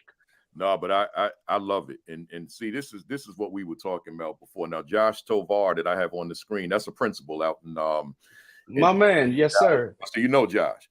And see, hermano, yes, sir. Yeah. And see, so now as a result of this conversation, he gonna take it to the school on Monday. You can't outperform your self-concept, right? And knowing Josh the way I know him, he's not gonna just say that and step off. He gonna preach that sermon. Right. So now the volume of kids that you and I may never meet that are impacted by a conversation on your and my laptops this morning. See, that's that's the power in these platforms and the power of somebody like you being in this space right now. Let's go. Hey, Manny, you talk about the significance of becoming a student of your students. Wait, what do you mean by that? a student of your students? Yeah. So I believe that if you stop learning today, you should stop teaching or leading tomorrow. Because we are living in a rapidly changing context. You know, in the next several decades, I think by 2045, actually, this nation will be minority white. In the next couple decades, the Asian population will double, the Latino population will double. Those who identify as more than one race is going to triple, I think. Those who are born in another country who move here will rise from like 44 million to 69 million. We're living in a context that is rapidly changing. And so what worked yesterday may not work today or tomorrow. And so it is so important to humble ourselves and constantly constantly be asking ourselves, what's the nature of order here? Who am I serving today? What are their needs? Who are they? And so humbling ourselves and learning as much as we can about the people that we serve. And this is actually one of my findings from my dissertation. I wanted to find out how have some of the most highly regarded cross-cultural leaders in this increasingly diversifying context, what process have they gone through to develop intercultural competence? What is that? It's having the awareness, motivation, understanding, skills to speak, lead, and behave in ways that others perceive as effective and appropriate. It's intercultural competence. How did they become so effective and be perceived as appropriate among diverse contexts, among across culture? What I found is all of their experiences began with a disequilibrating experience. And we have this equilibrium. We think we know it all. We have all the answers. We have our degrees. We graduated from graduate school. And then we think we have the plan. And then we walk into a context, into a classroom, onto a campus, and we encounter people who do not share our cultural background, who do not share our framework. And that disequilibrating experience unsettles us, takes us off balance. And when we are disequilibrated, we become aware that our cultural universe is not culturally universal, that our normal is not everyone else's normal. Now, scholars say we can respond to that awareness in three different ways. We can get defensive about it. We can try to minimize those differences mentally and say they're not that big. Or we can accept these differences as real. Those who do best across culture accept the cultural differences as real.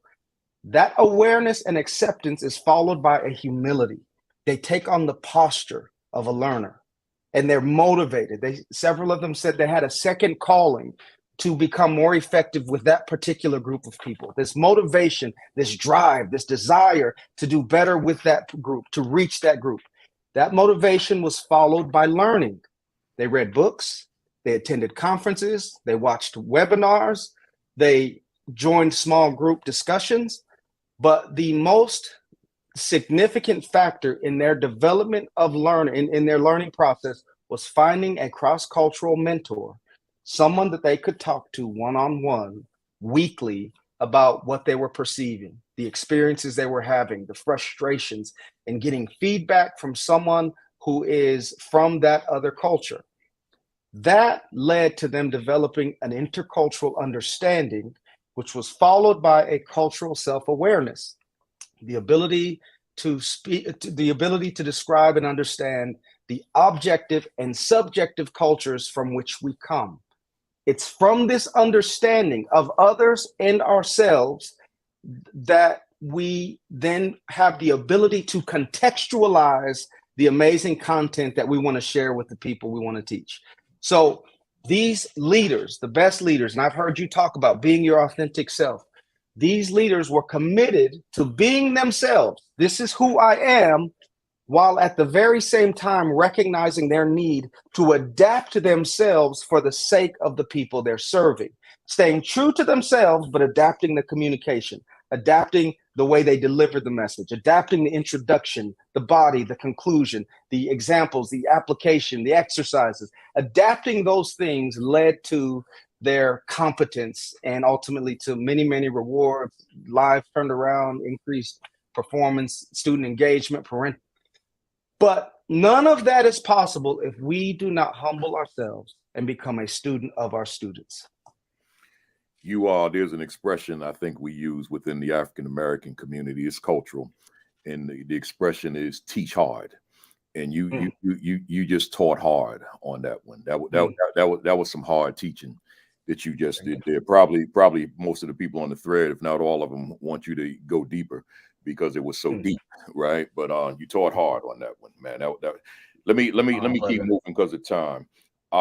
Manny, I want to go back to an experience you had on the south side of Chicago, and I want to tie it into myself. Yeah. You had an experience where you spoke to about 1,000 Black students. Oh man. On the south side of Chicago. And I hope you don't mind me saying you wrote it in the book. You bombed that day. Oh, blew it. When I read that the first time, I identified with it heavily. Here's the thing, and I want, man, I almost was going to make this the first question because I want everybody to hear this. So y'all, if those of you that got to run, just hang on for a second. Hear me. As a presenter of students, student assemblies, when I go to a school where it's predominantly white, everybody's white, I'm gonna be quite frank with you. They're going to receive me even if I was horrible to them. They're gonna applaud me. They're gonna treat me good. If I go to a school that's predominantly Latino, if I'm on a reservation and it's all Native Americans, indigenous people, they're gonna applaud me loudly. Even if I feel I look in my mirror, I wasn't good. They gonna make me feel like I was real good. That's just my reality. I'm not, I hope no one's receiving this the way, unlike I want you to receive it. This is my world. But when I go to that Black school, my thing got to be right. Right now, that's not a criticism. It's just my reality. When I go to a school that's predominantly Black, when I'm gonna be talking to the students, not so much elementary, but middle and high school. Elementary, that's the babies. They're gonna clap me up. But that middle and high school, my stuff has to be tight. And I don't have much time to get right. They're gonna give me about 5-10 seconds. That's right. And after them 5 or 10 seconds, when I'm in that Black school, if my stuff ain't right, then I might as well grab my bag, my hat, and get my butt up out of there because the day is a waste. Yep. So when I read what you said, I'm gonna give you the chance to talk about it. I said, yeah, I know something about that, but I'm sure you either you know or you're very familiar with E.T., Eric Thomas. Yeah. So E.T. had a viral video out there. I think it was in St. Louis, where he bombed with Black students, and he went off. So in going off, then he got them back, right? But he was saying in the video, why is it when I come to a school with us that I got to deal with this? Right. So I'm saying all that to say, I got to give you more context, Manny, and the audience. I'm known as the one that created the attitude gap, closing the attitude gap. And I gave it this definition. I'm not going to get into that, but I gave it a secondary definition for teachers, for educators, where I said the gap between those educators who have the will to be amazing at their craft and those who do not. So this gap, that teacher, that educator that has the will, that one that lacks the will. But the key word here is the word craft. Public speaking outside of leadership is my craft. So when I bomb in a school with Black children, I didn't blame them kids.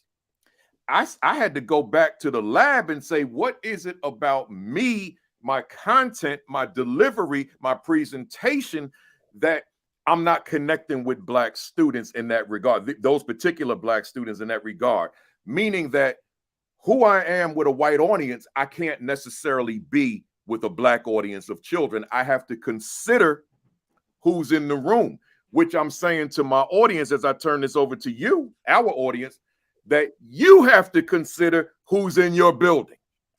The generic textbook that you studied in grad school is not necessarily speaking to the children who are in your school. Mm-hmm. You got to know how to connect with the kid in your school That made me stronger. I said, okay, I'm in a city. I'm South Side as well, or Detroit, or wherever. I got to make sure that I bring the right me to connect with those kids. I haven't bombed since. Once I figured all that out, right? With that said, let me turn that over to you. And as you respond to that day, what are the implications for the leader in their school where they're not connecting with those kids? Oh man, absolutely. So that's one of the most important disequilibrating experiences in my journey of developing intercultural competence, the ability to speak and behave in ways that others perceive as effective and appropriate. Effectiveness, the ability to achieve your goals, your outcomes. Appropriateness, being able to do it in a way that doesn't violate the culture, or the context, or expectations of the people that you're serving. How do you do that? And so at this point, early in this work, I'm speaking to these kids and I show up, I'm thinking, oh, I'm Mr. Freedom Rider. We got this movie about us. They finna show me some love. And I'm from Long Beach, California. I'm from the hood. I'm from the bottom. They in Chicago. They in the hood. They at the bottom. We're gonna immediately connect, man. Like these black people, I'm black people. I'm butterscotch, but we family. So man, I'm walking in, principal introduces me. I think 7 teachers clapped. The students did not clap. 7 teachers. And I'm like, okay, I got some work to do. Look, man, I'm speaking, I'm talking for like, an hour. And I didn't help nobody. I'm talking about these kids, talk about talk about tuning me out, talk about disrespect, talk about, it was awful. By the time I was done, 4 people, four teachers classed. I lost 3 teachers. And afterwards, I'm walking through the cafeteria to shake hands with the kids. Normally, well, up to that point, kids would run to me. After that presentation, ain't nobody want to talk to me. Teachers, students, I'm walking around looking for someone's hand to shake. So eventually, tail between my legs, I walk to the car and sat in my car, man, and I'm fussing at these kids. Man, what's wrong with these kids? Man, they ain't got no home training. Man, these parents ain't teaching these kids how to respect folk. I went off, man. I think I'm hitting the steering wheel. I'm about to quit, man. I'm done, yo. I can't do this. It was one of those days. Maybe I just can't do this. Maybe I just can't do this. And then it hit me. God breathed upon my awareness. There was like 1,000 of them, and it was one of you. They all responded to you in the same way. Is it possible that it wasn't them, some deficiency in them? Is it possible that it was you? It was you. And so that experience taught me that quite often leaders, teachers, speakers, we attribute distance between ourselves and our students, our staff, our audiences, parents, community leaders. We attribute the distance between us and them as some deficiency in them. There's something wrong with them, when in fact, it's quite often due to our own lack of cultural self-awareness and intercultural competence. So that was the beginning of my awareness that just because I'm from the hood don't mean I'm gonna connect with people from the hood. Just because I'm black or butterscotch don't mean I'm gonna connect with black people. That's when I began my PhD program to study culture, to realize really culture is not color. Culture is not race. Culture is not ethnicity. Culture, I learned, refers to the learned, shared, integrated, dialectic, contested patterns of a group of people. Patterns of thinking, patterns of feeling, patterns of behaving. And we learned those patterns from a very particular group of people, white, black, Latino, Asian, and even the subcategories within that. And so I learned that we are all inescapably culturally conditioned, and everything we say is linguistically particular. And so if we lack awareness of our own cultural conditioning, we can read our biases into our curriculum, into whatever we're trying to teach, and create distance with people instead of alignment. Mm-hmm. And so as a leader, one of the most important things you can do is humble yourself and recognize that your cultural universe is not culturally universal. Starting there, and then committing yourself to learning about the students by building relationships with them, studying social structure, language, phrases, everything about them, whatever's particular to your context, and meeting them right there, whoever they are. Let me give you a practical example for those of you who are sitting and say, what does this look like? All right, so check it out. I walked into this assembly of 3,000 students in one of the poorest districts in the country. After the Chicago experience, after me being disequilibrated, so now I'm doing my work. I'm learning about this community. I'm learning about their music. I'm learning about the culture. I'm asking people. I'm talking to the kids. I'm studying. And I said, how can I incorporate this into my interactions with them? I walk into this assembly, and mind you, they had not put all the kids in a school in this gym for like years, because you just don't do that with large groups of Black kids. As Kafele said, I believe if you can talk to Black students, you can talk to anybody. Everybody else might affirm you, but if you can talk to Black kids in the hood, you can talk to anybody. Like that, for me, that's where I was shaped. That's where I was formed. I walked into this room. The principal is like 6'8", former NFL player. Hey, y'all, what's up? We got a speaker today. Man, they were ignoring him. They was dancing. They was laughing, doing electric slide, doing the Dougie, whatever they was doing, ignoring him. And I'm sitting there saying, there's 3,000 kids in here. And he's like, all right, we got a speaker. Please put your hands together. Man, they ignored this man. I'm sitting there. I'm standing in the corner like, man, if they treating him like that, what they finna do to me, right? Yeah. So I walked into the middle of that room, but having done my work and used all of my tools to establish rapport, take control of that room, and meet them on their level. Real quick, teach me about you, because I can't help you if I don't know you. Yeah. And I don't want to assume that where I'm from is where you're from. So teach me. How many of you got love for Lil Wayne, Jigga? How many of you can do the Dougie, the stanky leg, right? We're rapping together. We dancing together. I pulled them in, context. Once I've established this rapport, I'm able to go deeper and start teaching what I wanted to teach them. And it was an amazing experience. And afterwards, I mean, just for hours, just connected with these kids, talked with these kids. That would not have been possible had I not humbled myself time and time again to learn about whoever it is that I'm assigned to serve. I've failed so many times. Learn from my mistakes. Learn from Kafele's mistakes. Decenter yourself. Your cultural universe is not culturally universal.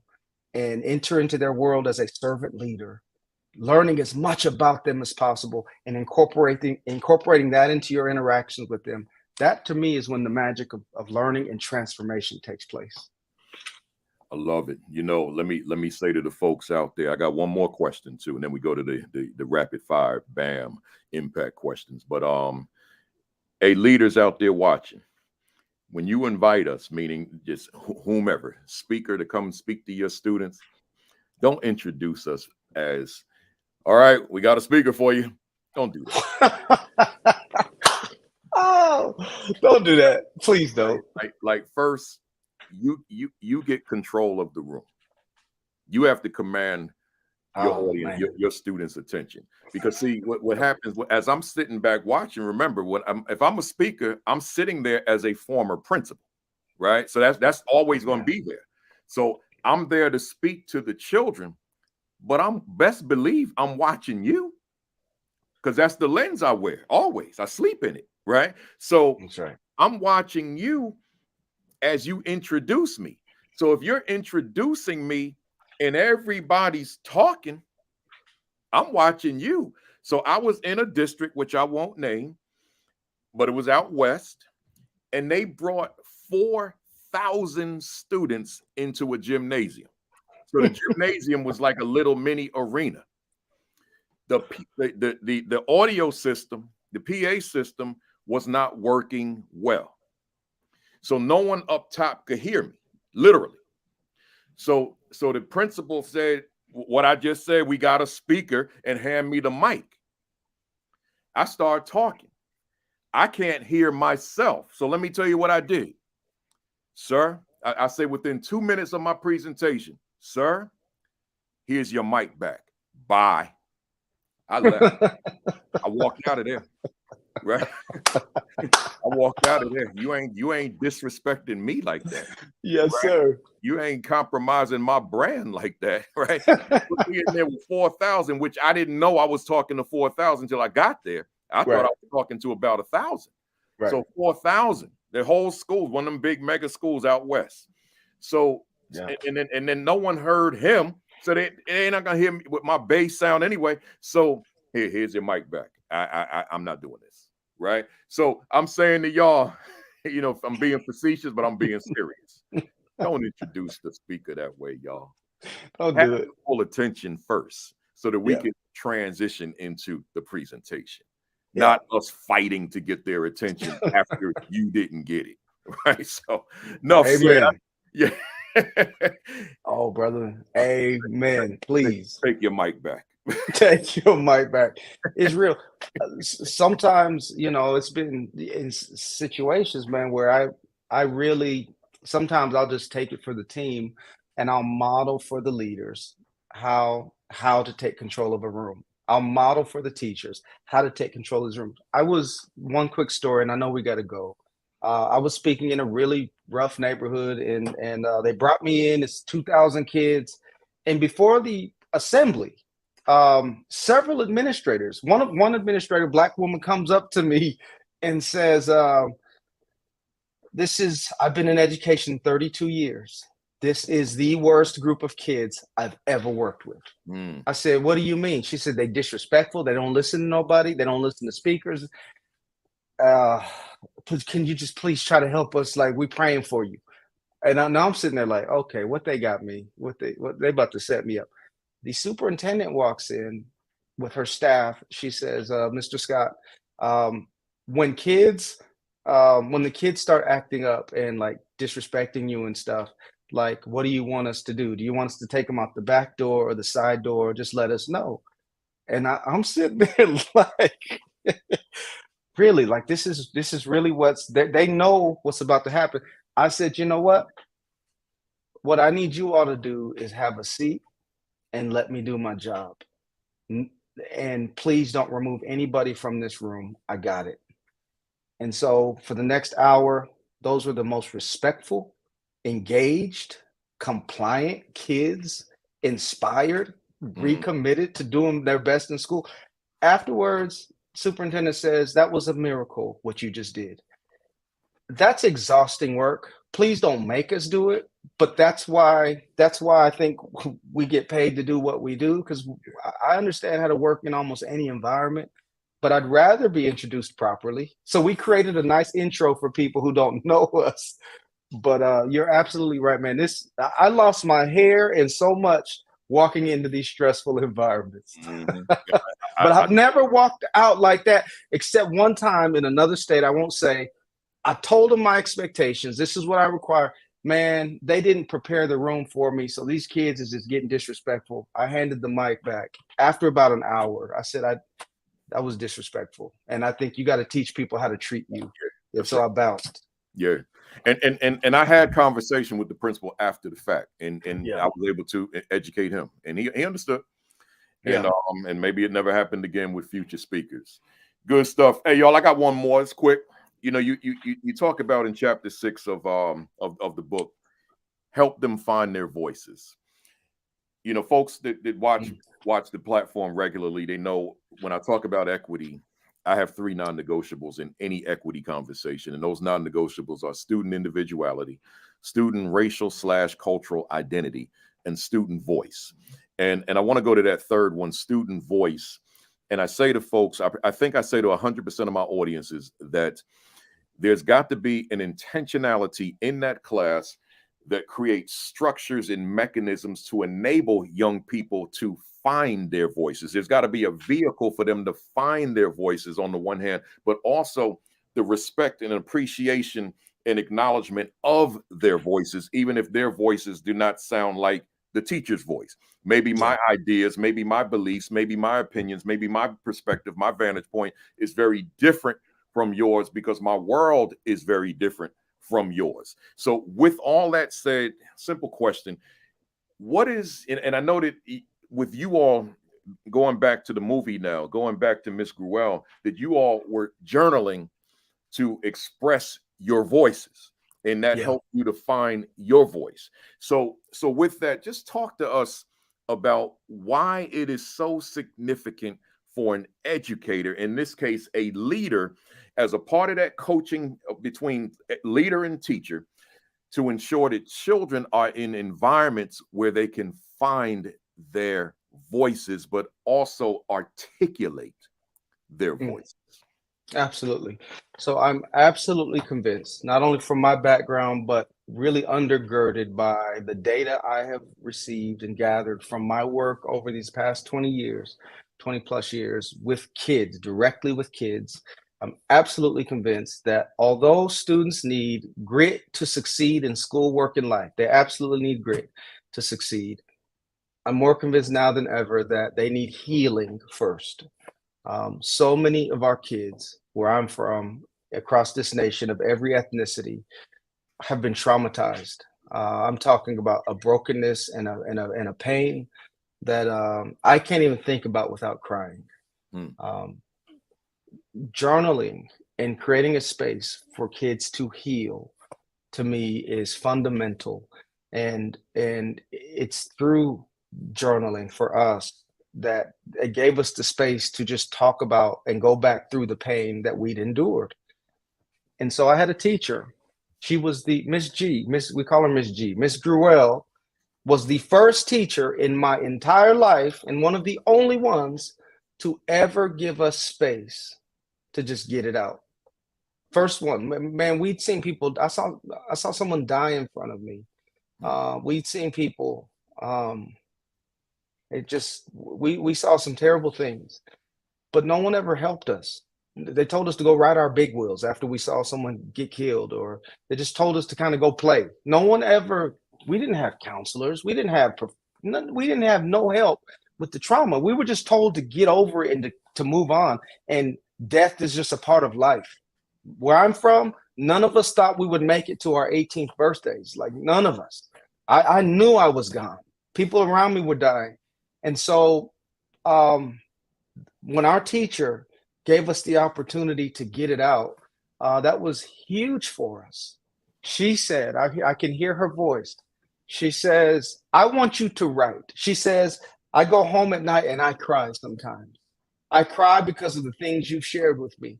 I cry because where I'm from, I've never had to endure any of that. I don't even understand a lot of the stuff that you're going through. She says, I grew up in a gated community.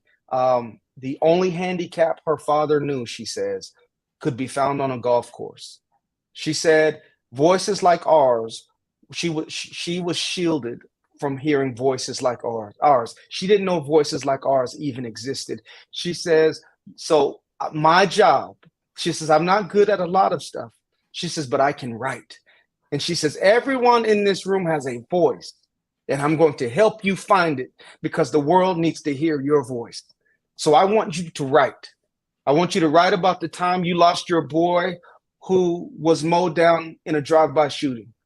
I want you to write about the time you lost your innocence to your pedophile uncle. And she looked back at me and she says, and I want you to write about the time you were thrown off of a balcony for trying to protect your mama from a grown man. I want you to write from your heart. You were just a baby. You write from your heart. We'll deal with grammar and syntax later. Just get it out. Just get it out. Just get it out. And so we took those pens and those journals and we just started writing through the tears and the pain and the brokenness. And no matter what we shared, she would respond to our entries with this purple pen, this purple ink, to just encourage us, to thank us for our honesty. I shared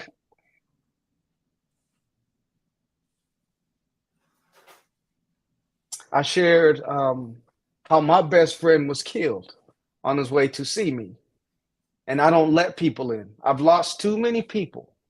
that my heart became so sore that I could not let anybody else in because someone's going to die. Someone's going to leave. I'm going to have to leave them. I cannot let nobody else in. The one person who used to let me borrow his clothes and his shoes because he saw holes in my shoes and he saw holes in my pants. He let me borrow his stuff. He was on his way to college early. Man, like if he couldn't make it out the hood, ain't none of us gonna make it. I wrote about that in my journal entry and I said, so I just don't let nobody else in. She responded, she says, I am so sorry for your loss. I hope that maybe one day you can let me in. Oh man. Wow. That was huge for me. Mm-hmm. She freed us to be completely honest and transparent about the hard realities that many of us lived with. And so, as a leader, it's so important for you to free the people in your context, to share their stories, to find their voices, because their voices are powerful and can literally change someone's life. You, as a leader, probably have a story that other people don't even know about. And usually when people hear me tell some of my story, they feel free to tell theirs because they're like, man, if he has the courage to get all that out, man, maybe I should share more. Somehow it's through your brokenness that others can find healing. And it's through helping people find their voices that I think you empower so many other people to share theirs and to even be healed by what's being shared. So I hope that helps. No, it's certainly powerful stuff. I appreciate you. Hey, we went 2 hours. Let's hit that. Man. Let's hit those BAM impact questions. Rapid fire, one word answer or one sentence, whatever is best for you. If you go over, Yes, sir. Go over a sentence, I'm gonna cut you off. Right. So Yes, sir. Here we go. Is education on the right path for underserved children? Absolutely. But those who are on your program are helping to change that. Can true equity occur in America's schools for Black, brown, and other underserved students? As it's currently being practiced, no, but with the right leaders and reformers, yes. Does Dr. Manny Scott's work contribute to the progress we desperately need? I certainly hope so. Yes. If you could do a reset on your life, would your line of work be different or the same? I think it'd be the same. Why do you continue to do this work? The kids, the least, the last, the lost, and the left out. What fires you up within the work that you do? The people I work with call out the best in me. I don't care how tired I am. When I'm with them, they call out the best in me. What do you love about the work that you do? The relationships, the connections. What do you dislike about the work you do? The politics, the toxicity, the bureaucracy, the jealousy. What has been your greatest victory in this work? Prevented thousands of suicides. What was your greatest mistake in this work? Not practicing self-care enough. What has been your greatest challenge in this work? Carrying the burden of all of the trauma and the pain that the kids have shared with me through the years. Who inspires you in the work that you do?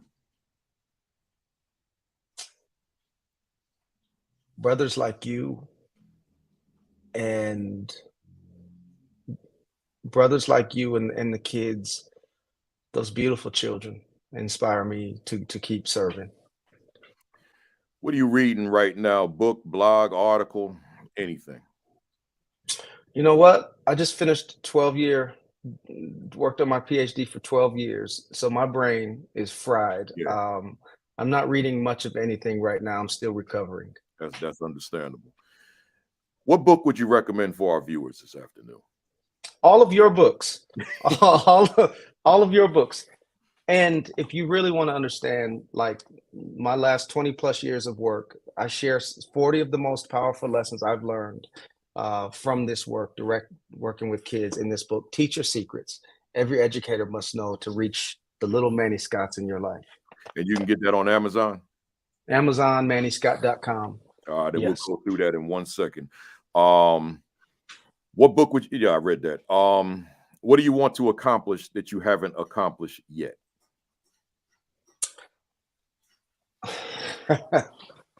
I um I want to get on the stage and do some open mics at comedy clubs. Oh, My wow. father was a stand-up comedian, and comedy has been therapy for me. So I'm gonna do some comedy. I hear that. I hear that. Are you satisfied with where you are now professionally? Yes and no. There's more for me. What could you say? What would you say to a viewer out there who continues to face closed doors? Persevere and let the closed doors give you clarity about what you're called to do. What could you say? What could you say to a viewer out there who's lost their fire? Go hang out with the people who call out the best in you. And lastly, if Dr. Manny Scott was a word in a dictionary, what would be your definition?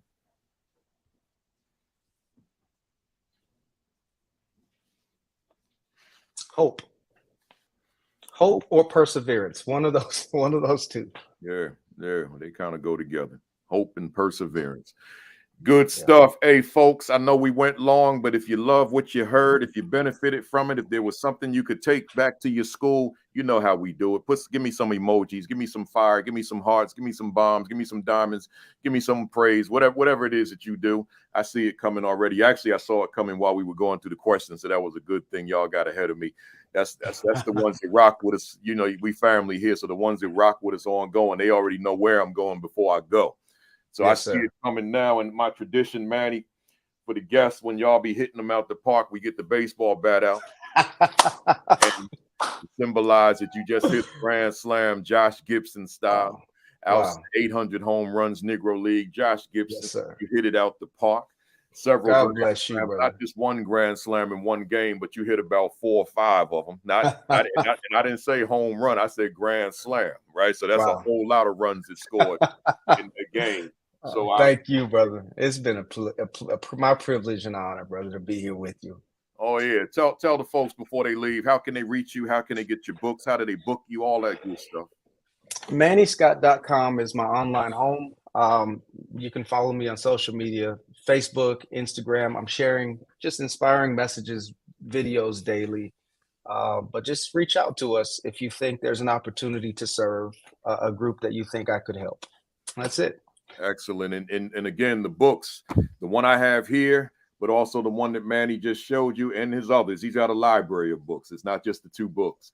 You can go to Amazon and go there right now and get it. You can be a student's best hope, right? So get yourself a copy of the book.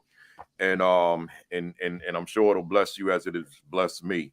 Let me do my rundown real quick, Manny, before you so stay on when I sign off. Yes, sir. Next week, I got a principal coming on. She's in central office now, but she's a principal at heart. Her name is Dr. Stacy Mabry, out of Richmond County, Georgia. That's Augusta, where James Brown grew up. So she'll be on with me next week at 10:55. So certainly tune in. We got Sean Hurd on Saturday mornings, 10 o'clock. Create and Educate with Dr. Sheikah Houston, Tammy Taylor, Dr. Tammy Taylor at 10:30, all on Facebook Live. Josh Tovar and Dean Packard, Facebook Live, 7 o'clock Sunday nights. And then the Village Leadership Group with Dr. Roz Gaskins and Coach Williams, Tuesdays and Thursdays at 6. The Assistant Principal 50, Aspiring Principal 50. Those are the books that coincide with the Academy. So if you don't have them, get yourself a copy. Go right to Amazon and get yourself a copy.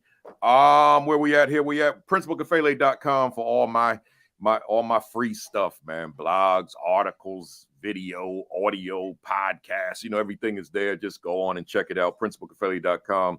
Subscribe. Hit that little red button, man. Subscribe to the virtual AP Leadership Academy YouTube channel. We got 16.7 thousand followers or subscribers right now, but I want to get it up to 20,000. So keep on subscribing. Tell somebody to subscribe. If you haven't subscribed, subscribe. Don't just go to it, but hit the red button. And also, you know, on Facebook and all that, hit that notification button. So when I come on live, you know, because some of y'all be like, oh, I forgot. Well, hit that button so you get that notification, right? So, and that's on Facebook. You know, I write the commentary. For those of you who are new to the platform, the virtual AP Leadership Academy is not just Saturday. It's a two-parter. It's the weekend. It's Saturday, Sunday. Saturday's the broadcast. Sunday's the commentary that I write. I've written now, I think tomorrow will be number 90, right? So I write a commentary. I get up early in the morning. I write the commentary, and by 10 o'clock, it's on, right? So but you can only see it in one place. That's the virtual AP Leadership Academy Facebook page. I don't put it on my other platforms. So you got to go to that Facebook page to see it. And it's usually it's just an extension of what we did on Saturday, typically, right? So check that out on Sunday mornings. The only time I don't write them is when that travel schedule is so brutal that I just don't have the energy to write a commentary, but I ain't traveling today, so I got no excuses. So I will have that commentary up tomorrow morning. So like and follow the AP Leadership Academy page on Facebook. Make sure you're taking care of yourselves, your diet, your exercise, and those COVID precautions. Don't let them fool you when they say we're post-COVID. We ain't post-COVID. We're in it. Let me say it again. We are in it, right? So make sure you're taking those precautions, whatever those precautions may be. And other than that, I know we're in that holiday season, so happy holidays. You know, we ain't quite there yet with Christmas and all that stuff, Kwanzaa, but happy holidays to y'all. Look here. Again, join me next Saturday, 10:55. I thank you all for being here today. And those of you who watch this on video, I thank you for watching it on video. Other than that, have a great week. Have an extraordinary week. Have your best week yet. Peace. Peace. Up. Knock that fist back. Count to 3. 1, 2, 3. Bam! I am. Yes, sir. Yes, sir. I see y'all next week. Have a great week and stay safe and stay strong.